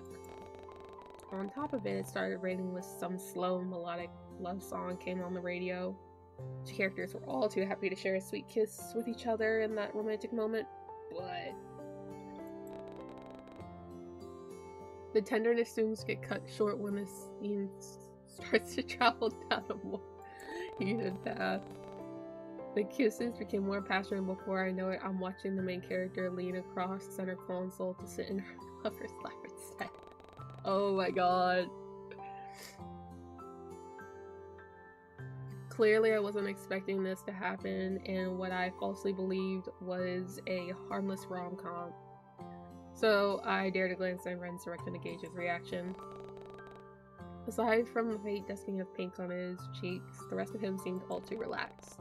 There was an arm casually thrown on the back of the couch, while the rest of his body is slouched against the plushness of the seat. His lanky legs are stretched out in front of him while his thighs are spread out slightly, and the empty space between his legs were beginning to look inviting. Girl, bestie. Bestie. Bestie, you are truly maidenless. You are truly maidenless. Was it because of the movie? Or I can stop myself and let my mind wander. Okay, wait. I kind of want to do this for I kind of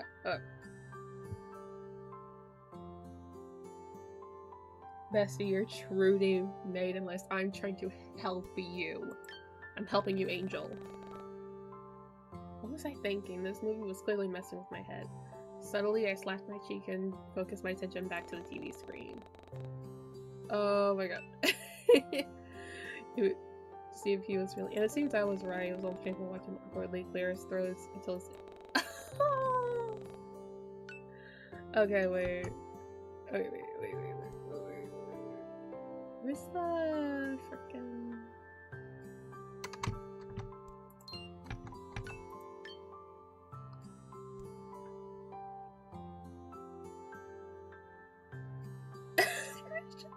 Oh, that's cute. Okay, wait. I'm gonna be so dead ass. I'm gonna